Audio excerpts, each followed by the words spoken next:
নিজের ভুলগুলো বা অপরাধগুলো কনফিউজ করতে যাচ্ছেন। আপনি জানেন যে এই ধরনের অনুষ্ঠানে এসে নিজের ভুল বা অপরাধগুলো বললে একটা সামাজিক মানে কি বলা যেতে পারে, একটা বিরূপ প্রতিক্রিয়া আপনার উপর পড়লেও পড়তে পারে।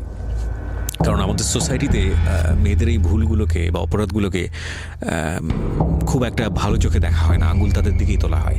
তারপরও আপনি কেন আজকে এই অনুষ্ঠানে অংশগ্রহণ করতে যাচ্ছেন? কারণ আমার ভুলগুলো এত বেশি হয়ে গেছে যে যার জন্য মানে দেখা গেছে যে এখন আমি যদি নাও বলি তারপর আমার প্রবলেমগুলো হচ্ছে, এই জন্য চাচ্ছি যে বলেই প্রবলেমগুলো হোক।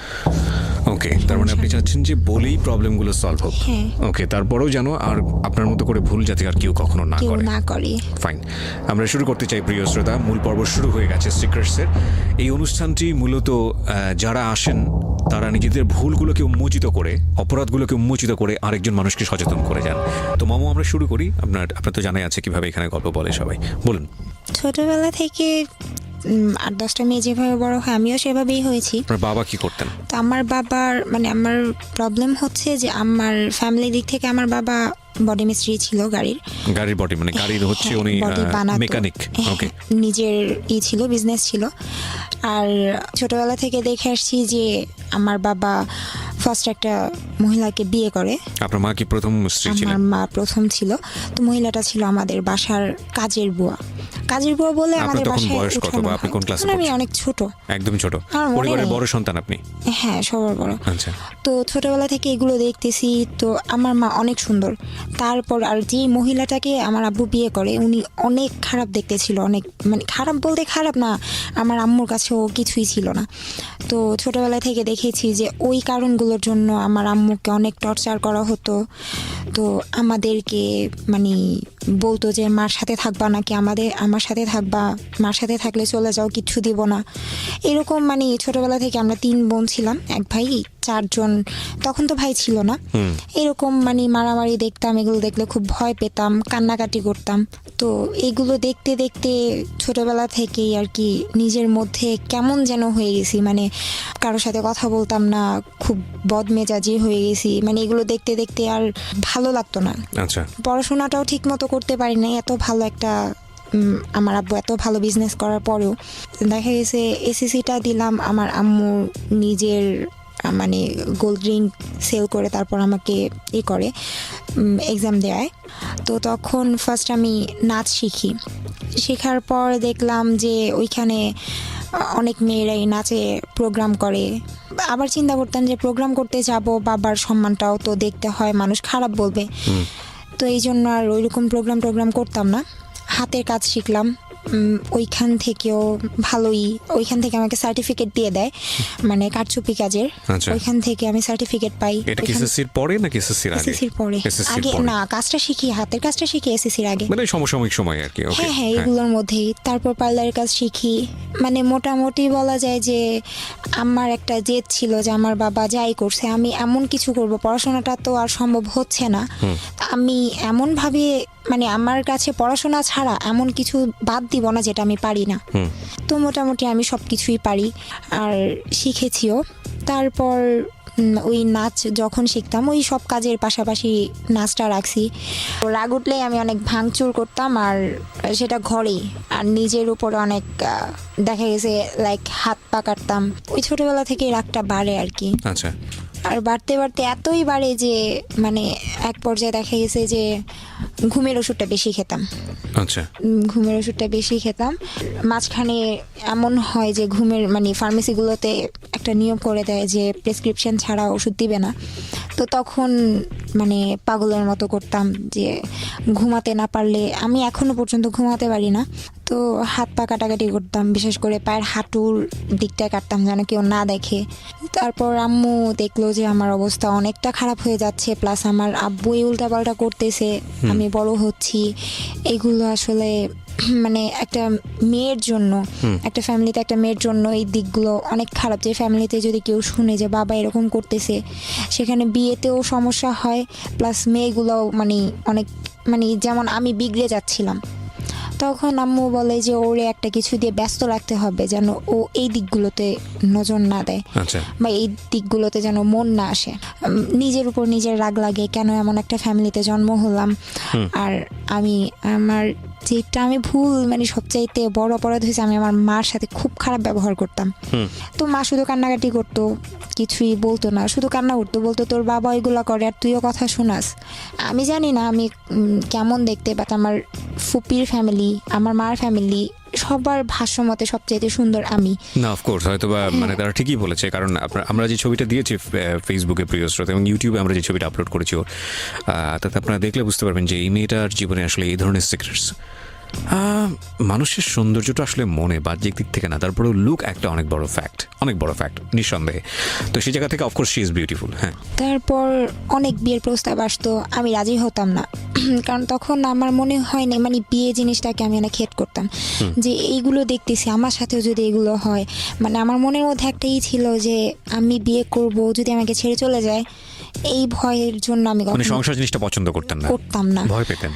তারপর এই যে এগুলো দেখতাম বাবা মার মারামারি, মানে আমি এতটাই হয়ে গেছিলাম যে আমি উল্টাপাল্টা ভাবে যে আমার বাবা এগুলো করে, আমি রাগ করে আমি অনেক ছেলে ফ্রেন্ডদের সাথে ঘোরাঘুরি করতাম, আচ্ছা, টি শার্ট পরে ঘুরতাম, তারপর মানে উল্টাপাল্টা যেইভাবে বাবাকে ছোট করা যায়, মাকে ছোট করা যায়, ইচ্ছা করে এগুলো করতাম ওই রাগের বশেই। তো এইগুলোর জন্য অনেক এলাকা থেকে অনেক রেকর্ড আসতো, বলতো যে এগুলা কি করে মেয়ে, এরকম বাবা যদি এরকম চলে, মেয়ে এরকম চলাফেরা করে কেমন লাগে। তো বিয়ের প্রস্তাবগুলো আসলে আমি দেখতে আসতো, তারপর আমি বলতাম আচ্ছা আমি ছেলের সাথে কথা বলবো, ছেলের সাথে কথা বললে আমি উল্টাপাল্টা কথা শোনা দিতাম, আমি না এটা করি, আমি সিগারেট খাই, আমি হাত কাটি, এটা সেটা করি, আমি কিন্তু আপনার বিয়ে করলে এগুলোই করব। তখন আর ছেলে রাজি হতো না, না করে দিত। মানে ছোটবেলা থেকে একটা জিনিস ছিল যে আমি কখনোই টিচার দিয়ে পড়ি নাই। খো খেলার নাম শুনছেন? জি, ওই খেলাতেও আমি খেলছি, আর 2008 না যেন 9-তে পেপার আমার ছবি আসছিল, আমরা চ্যাম্পিয়ন হয়েছিলাম ওইখান থেকে স্যার ওরা সবাই বলে যে আমি তুমি পড়াশোনা করো। তো তারপর এসএসসি দেওয়ার পর আমি ভাবলাম যে না থাক, আর পড়াশোনা করে লাভ নাই, কারণ দেখা গেছে যে মার উপর অনেক চাপ পড়ে যাচ্ছে, মা এইখান থেকে সেখান থেকে টাকার ব্যবস্থা করতেছে। তো তখন পড়াশোনা বাদ দিয়ে হাতের কাজগুলো করতেছি, আর এই যে ফ্রেন্ডদের নিয়ে ঘোরাঘুরি। তখন মিরপুর 11:30-তে একটা জব পাই আমি, সেটা হচ্ছে সিকিউরিটি অফিসের। Security job? না সিকিউরিটি বলতে উনি আমাকে, অফিসটা ছিল সিকিউরিটি অফিস, তো ওইখানে আমাকে বলছে যে তুমি রিসেপশনে বসবা, শুধু তুমি। আপনি লেখাপড়াটা কি তখন অফ করে দিয়েছেন? হ্যাঁ, অফ করে দিয়েছি। কেন অফ করেছেন? এইসব আচরণের কারণে? এইসব আর দেখা গেছে পড়াশোনা চালাতে পারতেছি না, হচ্ছে না, কারণ একটা মেয়ের মানে টিচার ছাড়া অনেক কিছু লাগে, বই খাতা, তারপর সব কিছু, এই জন্যই আর পড়ি নাই। তো ওই অফিসে স্যার যেদিন আমাকে বলে, বলতো তুমি চাকরি করার জন্য আসছো? আমি বলছি জি স্যার। তুমি এতটুকু একটা মেয়ে, তুমি চাকরি করবা? জি স্যার, এতটুকু মেয়ে, আচ্ছা আপনি আমাকে দেখেন, যদি ভালো লাগে রাখবেন, না ভালো লাগলে নাই। তো উনি আমাকে বললো ঠিক আছে তুমি 1 সপ্তাহ ট্রায়ালে থাকো। তো থাকার পর স্যার আমাকে এত বেশি পছন্দ করে ফেলে, বলতেছে যে ঠিক আছে মমো তুমি এখন থেকে এখানেই থাকবা। তো এখানে জব করি। সায়দাবাদ থেকে মিরপুর 11:30 অনেকটা রাস্তা, আমি সেই সকাল ভোরবেলা বের হতাম, আর যেতে প্রায় 2.5 ঘন্টার উপরে লাগতো, তারপর ওইখানে জব করতাম। তো স্যার বলতো যে তুমি এত কষ্ট করে আসো, তুমি এখানে রুম নিয়ে চলে আসো। তো একটা জিনিস আমি কখনো আমার ফ্যামিলিকে ছেড়ে দিইনি, যে ফ্যামিলি থেকে বের হয়ে যাই বা আমি একা থাকবো, এটা কখনো করি। ওখানে কি বেসিক্যালি আপনার ফ্রন্ট ডেস্ক অফিসার ছিলেন আপনি, রিসেপশনিস্ট ছিলেন? আচ্ছা। তারপর ওইখানে 1 মাস জব করার পর তারপর এর চাইতে ভালো একটা জব পেলাম। মানে দেখা গেছে যে এটা অনেক দূর হয়ে যায়, সেক্ষেত্রে আমার স্যালারি ছিল ওই সময়, আমার স্যালারি বলেছিল 8,000 টাকা, উনি দিয়েওছে 8,000 টাকা। তারপর মানে বসুন্ধরাতে আসলাম, বসুন্ধরা সিটিতে আমার এক দাদা আমাকে জব নিয়ে দেয়।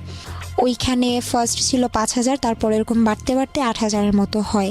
তো এরকম অনেক জায়গায় অনেক ভালো ভালো জব আসছে, ওইগুলোও করেছি। তারপর আম্মু মানে উল্টাপাল্টা তো চলতেছি, দিন দিন আমার রাগ শুধু বাড়ে। পরে আম্মু বলতেছে ওরে দেশেই রাখা যাবে না, আচ্ছা, ও মানে ওর এই ফ্যামিলিতেই রাখা যাবে না, ওইখানে থাকলে পাগল হয়ে যাবে। তো আম্মু আমাকে কান্নাকাটি করে অনেক অজুহাত দেখায়, দেখ তুই তো পড়াশোনা ছেড়ে দিছোস, তোর বোনদের তোর ভাইদের পড়াশোনাটা হোক, তুই চলে যা, ওইখানে তুই ভালো থাকবি, আর তুই তো ওয়েস্টার্ন ড্রেস পরে চলাফেরা করা খুব পছন্দ করস, ওইখানে তোর মন মতো সব কিছু হবে। তো তখন আমি ট্রেনিং করলাম। তো তখন আম্মু বলতেছে, আমি বললাম আম্মু আমি কী কাজে যাচ্ছি? বলতে তুই ফ্রি ভিসায় যাচ্ছিস, তুই যে কোনো একটা কাজ করে নিতে পারবি। তারপর দেশের বাইরে যেদিন যাব, আব্বু কিছুই জানতো না। এমনিতে আব্বু আমাদের খুব আদর করতো, আমাদের বলতে আমাকে বেশি করতো, কিন্তু আমার ভাল লাগতো না যে এই আদরের দাম কি, তুমি যদি উল্টাপাল্টাই করো এই আদরের দাম কি, তুমি ওখানে আমাদের আদরটা তুমি অন্য ছেলে মেয়েদের দিতেছো। তো এগুলো চিন্তা ভাবনা করতাম। তারপর যেদিন আমি চলে যাব তার আগের দিন আমি ব্যাগ ট্যাগ গোছানো শেষ, আব্বুকে বলতেছি, আব্বু বলতেছি কি বলো, আমার সাথে একটু যাবা? কই যাব? বলছি, তারপর আমি আমার আব্বুর হাতটা ধরে কান্না করে দিছি, বলছি যে আব্বু আমি চলে যাব। তারপর আব্বু আর কোনো কথা বলে নাই, আর আমাকে নাও করে নাই যে যেও না বা কিছু, বা তুমি কেন যাচ্ছ, রাগ, মানে ওনার মধ্যে কোনো কিছুই দেখলাম না। জাস্ট একটু মন খারাপ হয়েছে যে আমি চলে যাচ্ছি, যে একটা মেয়ে, এত ছোট একটা মেয়েও চলে যাচ্ছে, এরকম কোনো কিছু আমার আব্বুর ভিতরে ছিল না। তো এরপর যখন আমি মানে পুরো রাস্তা আমি কান্না করতে করতে যাচ্ছিলাম, তো এয়ারপোর্ট যাওয়ার পর যখন আমি ভিতরে চলে যাব, আব্বু প্রচণ্ড কান্না করে, মানে আব্বুর কান্নাই ফার্স্ট টাইম দেখি, অনেক কান্না করে।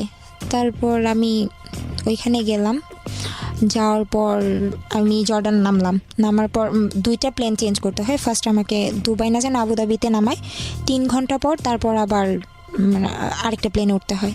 তো দালাল আমাকে একটা লোকাল প্লেনের টিকিট করে দিছিল, ফ্রি ভিসা বলেছিল কিন্তু ফ্রি ভিসা ছিল না। আচ্ছা, প্লাস আমি এই যে যখন আমি যাচ্ছি প্লেনে ওঠার পর অনেক লং একটা জার্নি, আমি অবাক হই ওই জায়গায় যে আমাকে প্লেনে কোনো খাবারই দেওয়া হয় না। এখন পরে শুনতে পারি, মানে আমি একজনকে জিজ্ঞেস করলাম যে আচ্ছা খাবার কেন দিল না? বলতেছে আসলে তোমার টিকিটটা লোকাল প্লেনের টিকিট কাটা হয়েছে, এখানে কোনো খাবার দিবে না, খাবারের জন্য আলাদা টাকা দিতে হয়। তো আমি সম্পূর্ণ না খাওয়া ছিলাম। তো যখন আমি ওই দুবাই না যেন আবুধাবি নামাই প্লেনটা, তারপর 3 ঘন্টা আমি একটা বসেছিলাম, প্রচণ্ড ক্ষুধাও ছিল। তারপর একটা ছেলে বসা ছিল, ও দেখলাম যে কয়েন দিয়ে পানি নিচ্ছে, ওই যে ওইখানে মেশিনের মতো থাকে, কয়েন দিলে তারপর পানির একটা করে বোতল বের হয়। তো আমি বলতেছি ভাইয়া একটা কথা বলি, বলতেছি কি? আচ্ছা আমাকে একটু পানি দিলে ভালো হয়। তারপর উনি বলতেছি তুমি কি আসার সময় কোনো টাকা নিয়ে আসো নাই? যে ভাই আমি তো কখনো দেশের বাইরে আসি নাই, আমি কিছুই জানি না। তারপর উনি আমাকে একটা পানির বোতল কিনে দেয়, ওইটা নিয়েই আমি ওইটা অর্ধেকটা খাই, আর বাকিটা আমার সাথে ছিল যে আমি আবার প্লেনে উঠবো, আবার কতটা রাস্তা কে জানে, আবার কার থেকে খাবার চাইবো বা পানি চাইবো। তো ওই সারাদিন প্রায় 6 ঘন্টার উপরে, দ্বিতীয় প্লেনে 6 ঘন্টার মতো না খাওয়া ছিলাম। তারপর একটা এয়ারপোর্ট নামায়, একজন এসে নাম ডাকার পর মানে আমরা যারা আছি তাদের সবাইকে নিয়ে একটা গাড়িতে করে চলে যায়। তারপর ওইখানে আমাকে ফার্স্ট একটা বাসায় দেয়া হয়। তো ওই বাসাটায় হয় মানে একটা প্রবলেম হয় যে একটা বাঙালি মেয়ে নিয়ে আসা হয়। ওইখানে এরকম হয় ফার্স্ট যখন কেউ যায় তখন তার কাজগুলো দেখা দেওয়ার জন্য আরেকটা মেয়ে আসে, যে সেও বাঙালি পুরনো। হ্যাঁ, ওকে, আমরা এখানে একটা বিরতি নেব প্রিয় শ্রোতা। আজকের এই সিক্রেটসটা আমি প্রথমেই বলে নিয়েছি যে টিনেজার যারা আছেন তাদের থেকে, এবং একই সাথে ওর বয়সী যারা আছেন, যারা এখানে শুনছেন, মমোর বয়স 22 বছর যেটা বলছিলেন মমো, তো তাদের জন্য একটা অসম্ভব শিক্ষণীয় একটা গল্প। আমরা ছোট্ট একটা বিরতির পর ফিরে আসবো, ছোট্ট একটা বিরতি মাত্র 2 মিনিটের। তারপর পরিচয় করিয়ে দিল আরেকজন এসে, যিনি ওল্ড মানে বাঙালি মেয়ে, সে কাজ সম্পর্কে বর্ণনা দিচ্ছিল। আমার একটা বাঙালি আসে, তো ও এসে আমাকে বলতেছে, মানে ও আমাকে দেখে অনেক খুশি, আমি অনেক খুশি হই যে আমি একজন বাঙালি পেলাম। পরে বলতেছে ও কি, ওর বাসা কি ওর দেশ কি ফিলিপাইন? পরে বলতেছে যে না, ও বাঙালি। মানে আপনাকে দেখে বলছিল যে আপনি ফিলিপাইনের কিনা? হ্যাঁ। তারপর বলতেছে বাঙালি। বউটা বলতেছে, মানে ওই লোকটার ওয়াইফ বলতেছে না তুমি দুষ্টামি করতেছো, বলতেছে না আমি দুষ্টামি করতেছি না, ও বাঙালি। তারপর যখন বাঙালির সাথে কথা বললাম তারপর উনি বিশ্বাস করলো। আর ওই মেয়েটা ছিল, মানে আমি যেই মালিকের বাসায় মানে কাজ করতাম, ওই মালিকের মার বাসায় এই মেয়েটা কাজ করতো, মানে মার বাসা থেকে এই মেয়েকে নিয়ে আসছে আমাকে কাজগুলো দেখা দেওয়ার জন্য।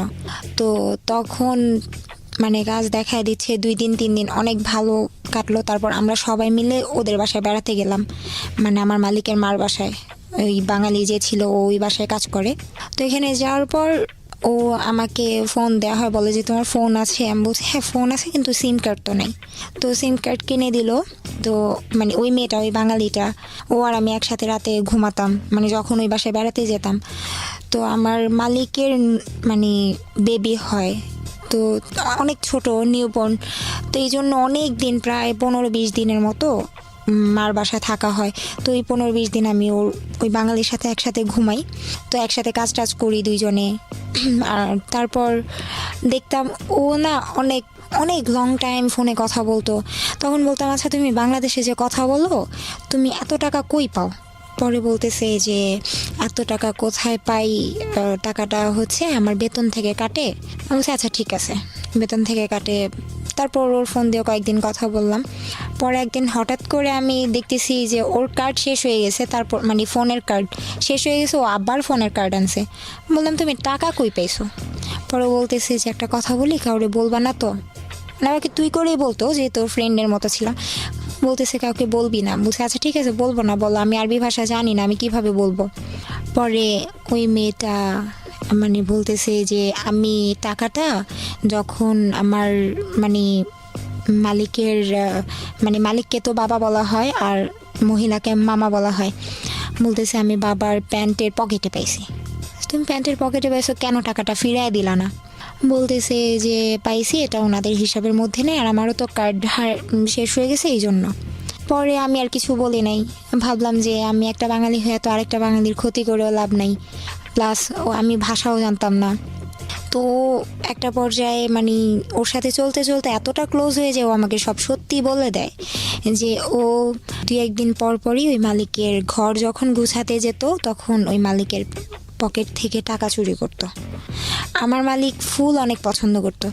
তো বলতো কি যে মানে ওই বাঙালি মেয়েটা বলতো যে আমি আর মমও দুইজন গিয়ে আপনার জন্য ফুল নিয়ে আসি, এইটা বলে ও আমাকে নিয়ে বাইরে যেত। বাইরে গিয়ে অনেক দূরের একটা রাস্তা, মানে যেতে হেঁটে যেত প্রায় 20 মিনিটের মতো লাগে। এত দূরেও যেত, প্রায় 5টা-6টা করে কার্ড নিয়ে আসতো, মোবাইলের রিচার্জ কার্ড। জি। তারপর ও আমাকে বলে দেয় সবটা, যে আমি এইভাবে এইভাবে টাকাগুলো নেই। তারপর আমি অনেক রাগ করি যে আমি এখন বলে দিব যেভাবে পারি। ওনার আমার ভাষা না বুঝুক, আমার ইশারা তো বুঝবে, আমি বলে দেব সব। তারপর মেয়েটা আমার প্রায় এক পর্যায়ে পা ধরে কান্না করে। তারপর আমি ওরে অনেক মারি, মানে আমি নিজেই ওরে মারছি। মানে অনেক রাগ লাগে আমার যে এরকম, ওর জন্য তো আমাকেও তো ভুল বুঝতে পারে যে আমি যে সত্যি কথাগুলো বলতেছি না, এই জন্য হয়তো আমারও বিপদে পড়তে হতে পারে। তো ওরে আমি মারার পর ও বলতেছে তুই আমার মারছস, আমার কষ্ট নাই, তুই শুধু বলিস না। তারপর আমার অনেক মায়া হয়, আমি আর কিছু বলি নাই। 2 দিন পরে আমরা আমাদের বাসায় চলে আসি, ওর বাসায় চলে আসার পর আমার মালিককে আমি বলতেছি যে আমার যে কার্ড দেওয়ার কথা, আমার ফোনে তো টাকা নেই, আমার ফোনের কার্ড দেন। উনি বলতেছে যে তোমার কার্ড কেন দিব, তুমি তো কার্ড নিছই। কার্ড নিছি মানে আমি ওনারে যেভাবে পারতেছি বুঝায় বলতেছি। তখন ইংলিশে যতটুকু পারতেছি বুঝাইতেছি, প্লাস সাথে আরেকটা মেয়ে ছিল নিচতলায় কাজ করতো, তো ওনারে দিয়ে বুঝাইতেছি। এখন বলতেছে যে শারমিন তো বলতেছে, মানে ওই মেয়েটার নাম শারমিন বলতেছে যে তুমি ওর কার্ড নিয়ে নিছো, প্লাস তোমার এত বড় সাহস, তুমি আমার বাবার পকেট থেকে টাকা চুরি করছো। আমি জাস্ট মানে আকাশটা আমার মাথার উপর ভেঙে পড়ছে যে আমি কি করলাম। মানে ওই মেয়েটা বুঝাইছে যে আমি ওই লোকের পকেট থেকে টাকা চুরি করছি, অথচ আমি ভাষাও জানতাম না, এই জন্য বুঝায় বলতে পারতেছিলাম না। এটা বলার পর আমি প্রচণ্ড কান্নাকাটি করি, বলি যে আমি এটা করি নাই। পরে উনি বলতেছে যে ওনাদের পাশে একটা ফ্ল্যাটের কাজ চলতেছিল, উনি বলতেছে যে ওর এনে এই ফ্ল্যাটের মধ্যে বন্ধ করে রাখো, আগামীকালকে পুলিশ আসবে, তারপর যা হওয়ার হবে। বেসিক্যালি আপনার কাজটা কি ছিল এখানে? বাসার কাজ। তো মানে আমি তো প্রথম মানে ওইখানে নতুন, যেহেতু মাত্র 15 দিন হয়েছে আমি আসছি, এর মধ্যে এত কাহিনী হয়ে গেছে। তো ওনার আমি বুঝাইতেই পারতেছি না যে আসলে এই কাজটা আমি করি নাই। আমি ওনাকে বোঝানোর ট্রাই করতেছিলাম যে আসলে আপনাদের এখানে দোকান কই, আমি তো চিনিই না। ও আমাকে নিয়ে গেছে দোকানে, আর ওই দোকানদারের কাছে আপনি একবার চলেন, আপনি জিজ্ঞেস করেন কার্ড কে নিত, আমি না ও। আসলে কথাগুলো তো বুঝায় বলতেই পারি নাই। বুঝায় বলতে পারলে হয়তো বা উনি দোকানদারকে জিজ্ঞেস করলে দোকানদার সত্যিই বলতো। তো আমি ওনারে কিচ্ছু বলতে পারতেছি না, উনি জাস্ট আমাকে হাত ধরে টেনে পাশের ফ্ল্যাটে নিয়ে তালা মেরে দেয়। তারপর আমি অনেক কান্নাকাটি করি। ওই খালি রুমটার মধ্যে, এত বড় একটা ফ্ল্যাটের মধ্যে, মানে শুধু মার কথা মনে পড়তেছিল যে মার সাথে এত খারাপ ব্যবহার করছি। তো শুয়ে শুয়ে শুধু কান্না করতেছিলাম। তো কখন সকাল হবে, সকালে কি হবে এটার জানার জন্য। তো অনেক রাত হয়ে যাওয়ার পর দেখে যে আমি অনেক কান্নাকাটি করতেছি, ওনারা এনে আমাকে ওই ফ্ল্যাট থেকে এনে ওনাদের পাশে একটা রুমের মধ্যে আবার তালা মেরে দেয়। জি। তালা মারার পর সকাল 10টা বাজে, আমি কান্না করতে করতে কখন ঘুমায় গেছি আমি বলতে পারি না। পরদিন সকাল 10টা বাজে আমার ঘরের তালাটা খুলে, আমি টের পাইনি, আমি ঘুমাইছিলাম। তো হঠাৎ করে মানে আমি ফিল করি যে আমার বুকের উপরে কেউ পাড়া দিয়ে দাঁড়ায় আছে। সেটা হচ্ছে ওই যেই মেয়ের বাসায় আমি গেলাম, মানে আমার মালিকের বাবা, ওই মেয়েটার মালিক এসে আমার বুকের উপরে পাড়া দিয়ে দাঁড়াইছে। তারপর আমি সহ্য করতে পারতেছিলাম না, উনি আমাকে ধরে উঠানোর পর উনি আর ওনার ওয়াইফ মিলে, মানে আমার মালিক কিছু বলে নাই, আমার মালিক শুধু গালাগালি করতেছিল। আর ওই মেয়ে, আমি তাকায় তাকায় দেখতেছিলাম, ওই মেয়েটা খুব ভালো পোশাক পরে হাসতে হাসতে আসতেছে। ওর ভাষা মানে ওরে আমি বাংলায় বলতেছি যে প্লিজ তুই এই কাজটা করিস না, তুই সত্যিটা বলে দে আমি এটা করি নাই। ও বারবার বুঝাইতেছিল যে আমি টাকা চুরি করছি। ওই সময়ে মানে বলা যায় এমনভাবে ওরা মারে, মানে আমার লাইফে মনে হয় কোনোদিন আমি এত মার খাইনি। আপনার গায়ে হাত তোলে? দুইজন, হাজব্যান্ড ওয়াইফ দুইজন একসাথে। তারপর আমার বুকের মধ্যে লাথি দিছিল। তো আমি অনেক দিন সিক ছিলাম, আমার হার্টের প্রবলেম হয়ে গেছিলো। আমি ওনারে বলতেছি, আমার মালিককে বুঝিয়ে বলতেছি, দেখেন ম্যাডাম আমি এটা করি নাই। তারপর উনি আমার কথা কিছুই বুঝতেছে না, কারণ আমি তো বাংলায় বলতেছি, আর ওই মেয়েটা শুধু হাসতেছে। তো তারপর আমাকে নিয়ে বলতেছে, হয়তো ওনাদের মনে মায়া হয়েছিল, কে জানে, ওনারা আমাকে পুলিশের কাছে না দিয়ে যে অফিস থেকে নিয়ে আসছিল ওই অফিসে দিয়ে আসে। বলতেছে যে ও চুরি করছে, ওরে রাখা যাবে না। তারপর আমি অফিসে এসে খুব কান্নাকাটি করি। তারপর বাংলাদেশে ফোন দেওয়া হয় ভিডিও কলে। বাংলাদেশের যেই দালাল আমাকে পাঠাইছে ওই দালালের কাছে ফোন দেওয়া হয়, কিন্তু দালাল আমার সাথে কথা বলে না, আমার আম্মুকে ডাক দিয়ে আনে। তারপর আমি খুব কান্নাকাটি করে বললাম যে মা এরকম এরকম কাহিনী, আমি চুরি করি নাই, তুমি তো জানোই আমি কেমন, হয়তো একটু বদমেজাজি, কিন্তু এরকম আমি কোনো দিন আমার দ্বারা সম্ভব না। তারপর বলতেছি ঠিক আছে মা, দেখি কি করা যায়। তারপর থেকে আর আমার আম্মু আব্বু কারোর সাথে কথা হয় না। তারপর একটানা 10 দিন ওই অফিসে, একটা অফিসের মধ্যে 3টা পুরুষ থাকে, 3টা পুরুষের মাঝখানে এইভাবে বসে থাকা, সারা দিন না খেয়ে বসে থাকা। রাতে এই 10 দিন আমাকে সারাদিন অফিসে রাখতো, আর রাত হলে মানে যে কোনো একটা বাসায় নিয়ে যেত। ওই বাসায় আমাকে বলতো যে রাতটা এখানে থাকো, সকালে আমি আবার নিয়ে যাব। তো এক বাসায় দিয়ে আসতো। আমার মনে আছে যে আমি এমনও বাসায় আমাকে দিয়ে আসছে যে বাসায় ওয়াশরুমের পাশে বিছানা করে শুতে দিয়েছে। আর প্রচণ্ড ঠান্ডা ছিল, মানে শীতের দিন ছিল, আর ওই দিকে তো এমনিতেও অনেক ঠান্ডা, মানে ওই অবস্থাতে সহ্য করতে পারতাম না। একটানা 10 দিন এরকম, মানে কোনো রকম খাবার তো খেতে পারতাম না, ঘুমাতে পারতাম না, অনেক ঠান্ডা ছিল। কারণ ওদের হিটার ছিল রুমের মধ্যে, আমাকে শুতে দিত ঘরের বাইরে ওয়াশরুমের পাশে, ওইখানে কোনো হিটার ছিল না। ওইভাবেই 10 দিন থাকার পর ওরা আমাকে বাংলাদেশে পাঠিয়ে দেয়। তারপর আবার এখান থেকে বাংলাদেশে পাঠানোর পর আবার তার বলতেছে তুমি আসছো 15 দিনের জন্য, আসছো 15 দিন পর তুমি আবার চলে যাবা। তো আবার আমাকে পাঠিয়ে দেওয়া হয়। তারপর আমি এই যে একেবারে যে বাসায় 3 বছর ছিলাম ওই বাসায় থাকি। তো ওই বাসার মালিক এমনিতেই খুব ভালো, মানে মহিলাটা অনেক ভালো ছিল, ওনার কাছে আমি সব কিছু বলি। ও তার সাথে বড় কথা, একদিন হয় কি, যে বাসা আমাকে মারধর করা হয়, ওই যে বাসার থেকে আমাকে দেশে পাঠানো হয়েছে, ওই বাসায় একটা ছেলে ছিল। তো ওই ছেলেটা একদিন আমার হাত ধরে আমাকে বলতেছিল যে I like you, come with me, ওর সাথে ওর রুমে যেতে বলতেছিল। তো আমি ওই বাঙালি মেয়েটার দিকে তাকাচ্ছিলাম, আমি বলছি ও কি বলতেছে এগুলো, ওর সাথে আমি কিভাবে কি, মানে এটা কোনোদিনও সম্ভব না। ছেলেটা আমার হাত ধরে প্রচণ্ড রকমের টানাটানি করতেছিল।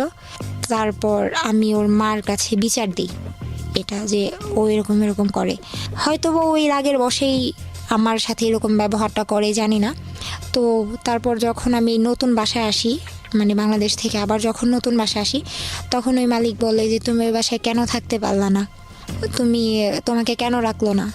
তারপর আমি সব কিছু বলি, সাথে ছেলের কাহিনীটাও বলি যে এই ছেলেটা আমার সাথে এরকম করে। পরে উনি বলতেছে যে আচ্ছা ঠিক আছে, আমার বাসায় কোনো ছেলে নেই, শুধু আমার হাজবেন্ড আর আমার 2টা ছেলে হচ্ছে ছোট ছোট আর একটা মেয়ে। তো ওইখানেও সেম আরেকটা বাঙালি আসে, মানে তার মার বাসায় যে কাজ করে ওই বাঙালি আসে আমাকে কাজ বুঝিয়ে দেওয়ার জন্য। তো ওই বাঙালিটা অনেক বয়স্ক মুরব্বী ছিল, উনি আমাকে কাজ টাজ দেখায় দেয়।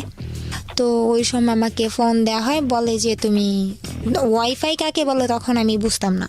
তো এখানে আসার যখন বুঝি যে ওয়াইফাই কি, তখন আমি একদিন ওনাকে বলি যে ম্যাডাম আপনার, তখন তো মোটামুটি আরবি ভাষা জানি, জি, তখন বলতেছি ম্যাডাম আপনার ওয়াইফাই পাসওয়ার্ডটা আমাকে দেন। ওকে, উনি দিবে না, উনি বলতেছে যে এত টাকা খরচ হয়, এটা হয় সেটা হয়, দেয়া যাবে না, তুমি সারাদিন মোবাইল নিয়ে পড়ে থাকবা। মানে ওই বাসার মহিলা ছিল পুলিশ আর মহিলার হাজবেন্ড ছিল লয়ার। তো দুইজনেই বাইরে থাকতো, ছেলে মেয়েগুলো আমার কাছে থাকতো। ওয়াইফাই যেদিন নেয় লাইনটা, সেদিন আমি দেখি একটা কাগজের মধ্যে উনি আরবিতে পাসওয়ার্ডটা লিখতেছে। আচ্ছা, আরবিতে লিখতেছে, আরবি বলতে পারি বাট আরবিতে ওরা নাম্বার যে কি লিখতেছে সেটা তো বুঝতেছি না। তারপর ওই নাম্বারটা আমি নিয়ে মানে আমি লিখলাম, সেম ওইভাবে লিখে বাইরে গেলাম। মানে ওই বাচ্চা মেয়ে যাকে আমি রাখতাম, ওই বাচ্চা মেয়েটা বলতেছে যে আমি চকলেট খাবো, বাইরে যাব। তারপর ওই চকলেটের উসিলা করে বাইরে গেলাম। যাওয়ার পর আমি সাইডে একটা লোককে জিজ্ঞেস করলাম যে ভাইয়া এটা আমাকে একটু ইংলিশে বলেন, ওকে, নাম্বারগুলো একটু বলেন। তারপর পাসওয়ার্ডটা উনি বললো, আমি লিখে নিলাম। তারপর আমি বাসায় যাওয়ার পর কানেক্ট করলাম ফোনে। আমি তো অনেক খুশি যে এখন থেকে সবসময় কথা বলতে পারবো। তো এরকম করে হঠাৎ করে একদিন আমার মালিক বুঝে যায় যে আমি ওয়াইফাই চালাচ্ছি। আচ্ছা, হঠাৎ করে আমার ফোনটা নিয়ে ভেঙে ফেলে, একেবারে গুঁড়ো গুঁড়ো করে ফেলে, চালাতে দিবে না উনি। এই ওয়াইফাইটা আপনি কেন চালাতেন? আমার আম্মুকেও দেখতেছি যে ওই ইমো নামানোর পর ইনস্টল মানে সবার সঙ্গে communication-টা অনেক বেশি easy হয়ে গেছে। Okay. প্লাস ফেসবুকটা তখন নতুন ফেসবুকটা বুঝি, আর ফেসবুকের নেশাটা এরকম একবার মাথায় ঢুকলে তো বের হতেই চায় না। ফেসবুক নিয়ে পড়ে থাকতাম সারাক্ষণ, আর ফেসবুকে যার তার সাথে চ্যাটিং করতাম, নতুন জি, ওকে, যা হয় আর কি। তারপর আবার আমি ফোন কিনি, ফোন কেনার পর ওয়াইফাই আবারও কানেক্ট করার পর তখন অনেক লুকায় চালাতাম। মালিক আসলে ওয়াইফাইটা অফ করে রাখতাম যেন না বুঝে। ওই সময় কত টাকা পেতেন আপনি এই কাজ করে? মাত্র 13,000 টাকা। বাংলাদেশের টাকায় 13,000 টাকা। এই টাকাটা আপনি দেশে পাঠিয়ে দিতেন? হ্যাঁ, সব টাকা দেশে পাঠাতাম। ওকে, আর আমি আসছি বাইরে যাওয়ার পর আমি 1 টাকাও নিজে খরচ করিনি, সম্পূর্ণ টাকা দেখা গেছে ওই যে দেখতাম আম্মু অনেক কষ্ট করতেছে, আম্মুকে দিতাম। এর মধ্যে আমার ছোট বোনটার বিয়ে হয়ে যায়। তো ওই ছোট বোনের বিয়েতে 30,000 টাকা দিই আমি, মানে আমার অ্যাকাউন্টে জমা ছিল, শেষ টাকাটুকু আমি দিয়ে দিই ওকে, যে এটা দিয়ে তুমি বিয়ে দিয়ে দাও, আমি টাকা দিয়ে কি করবো, এইরকম বুঝাই।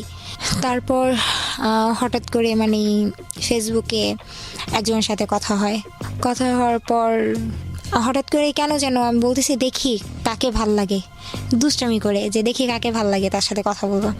তো একটা ছেলের ছবি দেখলাম, দেখার পর আমি বলতেছি যে দেখতে অত একটা ভালো না, বাট অত একটা খারাপও না।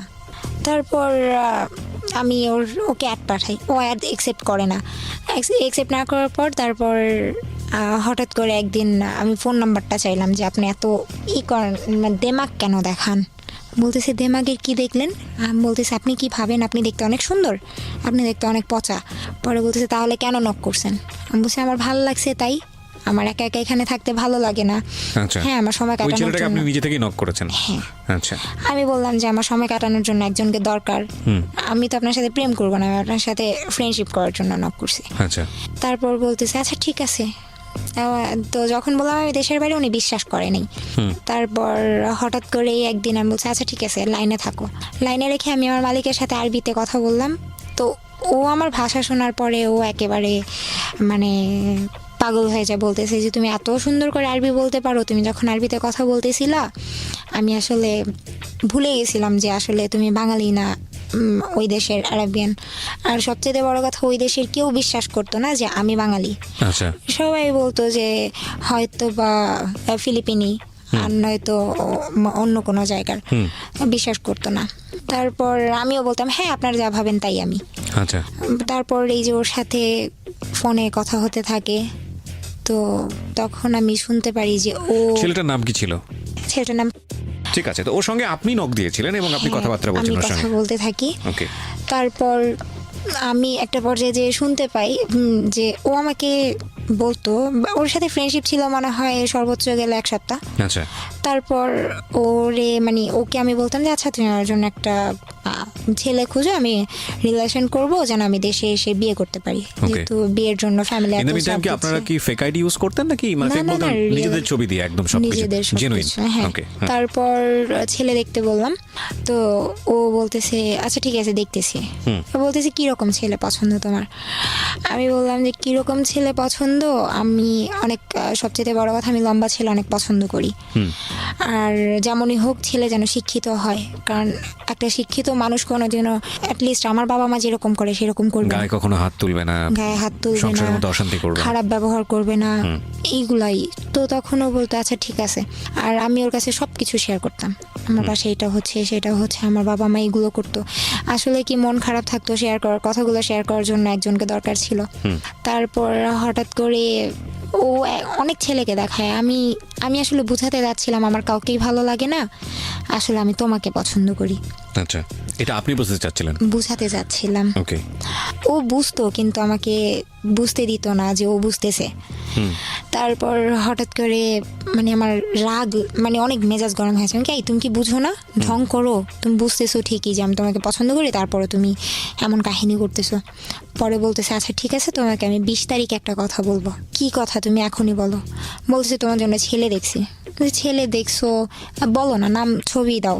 ও দিবে না, বলতেছে যা দেয় 20 তারিখে দিব।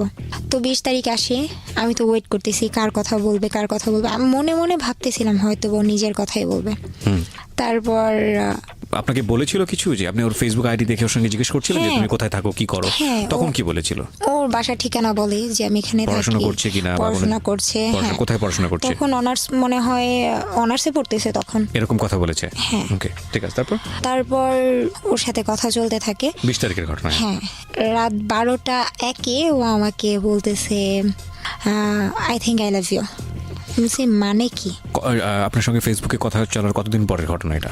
এই তো 1 সপ্তাহ পর। 1 সপ্তাহ পর? 1 সপ্তাহের মধ্যে? 1 সপ্তাহের মধ্যে। I think I love you. Okay, হ্যাঁ। তারপর আমি বলতেছি যে কি বলছো, আমি শুনি নাই। ও বলতেছে আই লাভ ইউ। তারপর আমি অনেক খুশি যে আসলে আমি যেটা চাইছিলাম, আমি তো চাইছিলাম ও আমাকে প্রপোজ করুক। তারপর আমি ওকে আই লাভ ইউ টু বলে ফোনটা রেখে দিই। আচ্ছা, আবার ফোন দেয়, ফোন রাখলা কেন? বলছি তারও 5 মিনিট পর আসতেছি। তারপর ও আমাকে বলে প্রপোজ করলো। তারপর আমি ওকে বললাম আচ্ছা আমি 5 মিনিট পর ফোন দিই। তো বলতেছে কেন 5 মিনিট পর ফোন দিবা? বলতেছে একটু কাজ আছে বলে, মানে অনেক বেশি খুশি ছিলাম। ও কি জানতো যে আপনি জর্ডানে কি ধরনের কাজ করেন? হ্যাঁ, সব জানতো, সব বলে দিছি। মানে আপনার লাইফের আদ্যপান্ত সব জানতো? হ্যাঁ। না, আর যখন ফ্রেন্ডশিপ হয় তখনই বলি যে আমি এই কাজ করি, আর ফ্যামিলি ব্যাকগ্রাউন্ড এরকম। ওকে। তো তখন ও যখন আমি বললাম 5 মিনিট, ও বলতেছি কেন কি হয়েছে? আমি বলছি যে না 5 মিনিট পর ফোন দিতেছি। বললাম ফোনটা রাখি।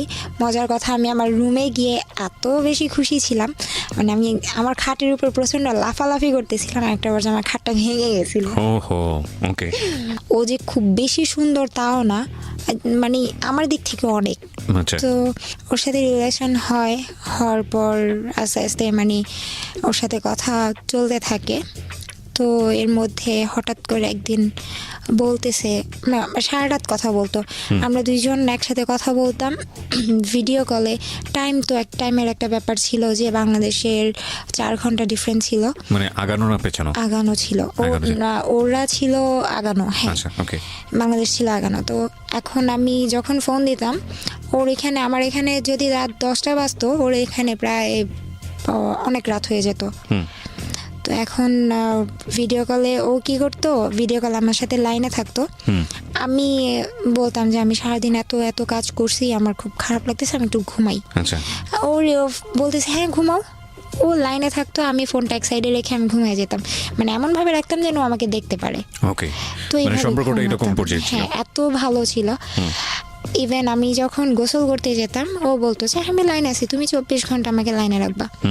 তো তখনও আমি বেসিনের উপর ফোনটা রেখে আমি আমার মতো গোসল টোসল শেষ করে ঘরে আসতাম। মানে এটা কি মানে এরকম একটা সেনসিটিভ মুহূর্ত ওকে আপনি সাথে রাখতেন? হ্যাঁ, মানে 24 আওয়ার্স আমার সাথে থাকতো।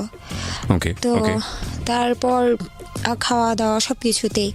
তো হঠাৎ করে একদিন দুপুর দিকে কথা বলতেছি, তো ও আমাকে মানে অন্যরকম একটা কথা বলে যে যেটা ভিডিও কলে হ্যাঁ ও আমার সাথে লাইনে থাকতো সব সময়, বাট যেটা হতো যে ফোন সেক্স বলতে যেই ব্যাপারটা হয় সেটা ফার্স্ট ও আমাকে বলে যেদিন, সেই দিন ওর সাথে আমি ফোনে কথা বলতেছি আর আমার হাত পা কাঁপতেছিল।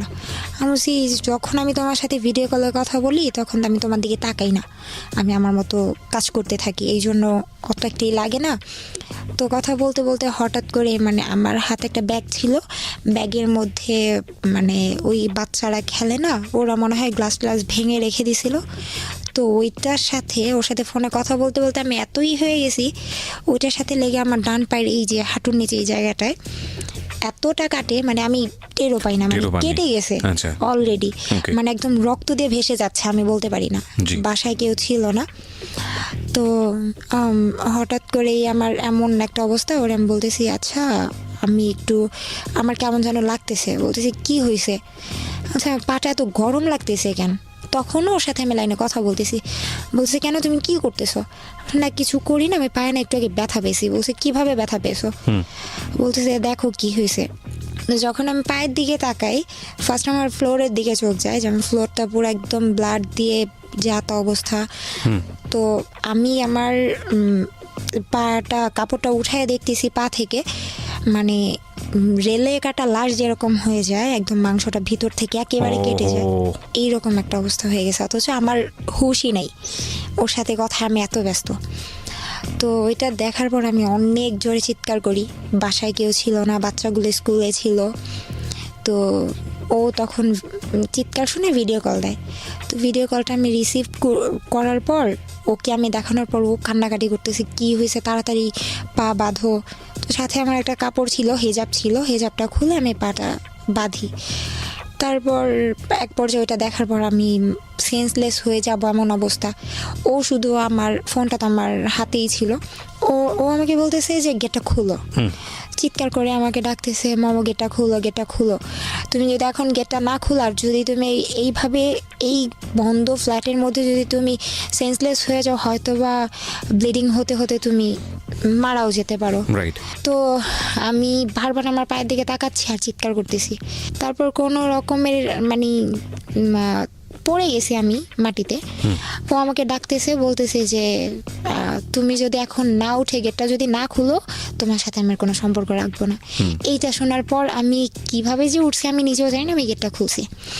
খোলার পর 4 তলায় আমার ফ্ল্যাটটা ছিল, আমি নিচে গেছি। নিচে যাওয়ার পর তারপর আমাকে ওই একজন দেখার পর আমাকে হসপিটালে নিয়ে যায়। তখন ও ফোনটা রাখে যে আমি হসপিটালে যাচ্ছি। ওই পর্যন্ত যতক্ষণ ওর সাথে কথা বলতেছিলাম ভালো ছিলাম। যখন হসপিটালে যাওয়ার পর আমার পায়ের কাপড়টা খুলে তারপর আমি দেখার পর একেবারে সেন্সলেস হয়ে যাই। ওকে। তো তখন ডাক্তার অনেক অবাক হয় যে তুমি এত বড় একটা অ্যাক্সিডেন্ট নিয়ে তুমি এখন এই মুহূর্তে এসে সেন্সলেস হইলা, তার আগে পর্যন্ত তুমি কিভাবে ঠিক ছিলা।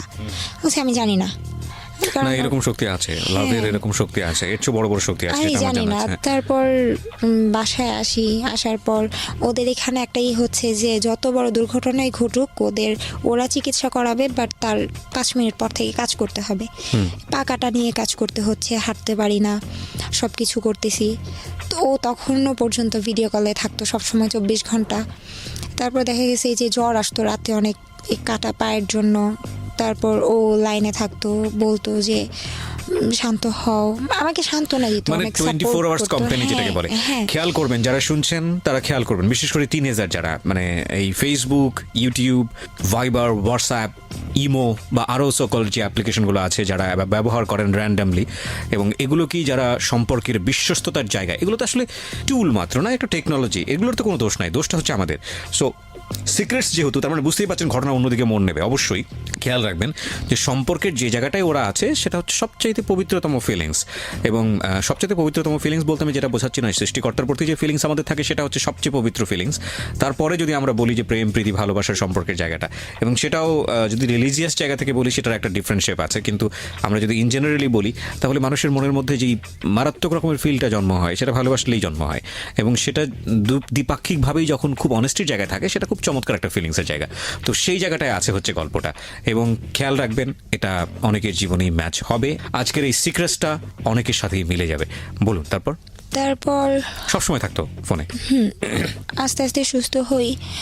আর এইদিকে ওর সাথে ওর প্রতি আমি এতটাই অ্যাডাক্টেড হয়ে যাই যে আমার এইদিকে কাজে মন নাই, কাজ করতে পারতাম না ঠিক মতো, মানে ওকে ম্যাডাম না এসে দেখলে ভালোই লাগতো রাগারাগি না। করত।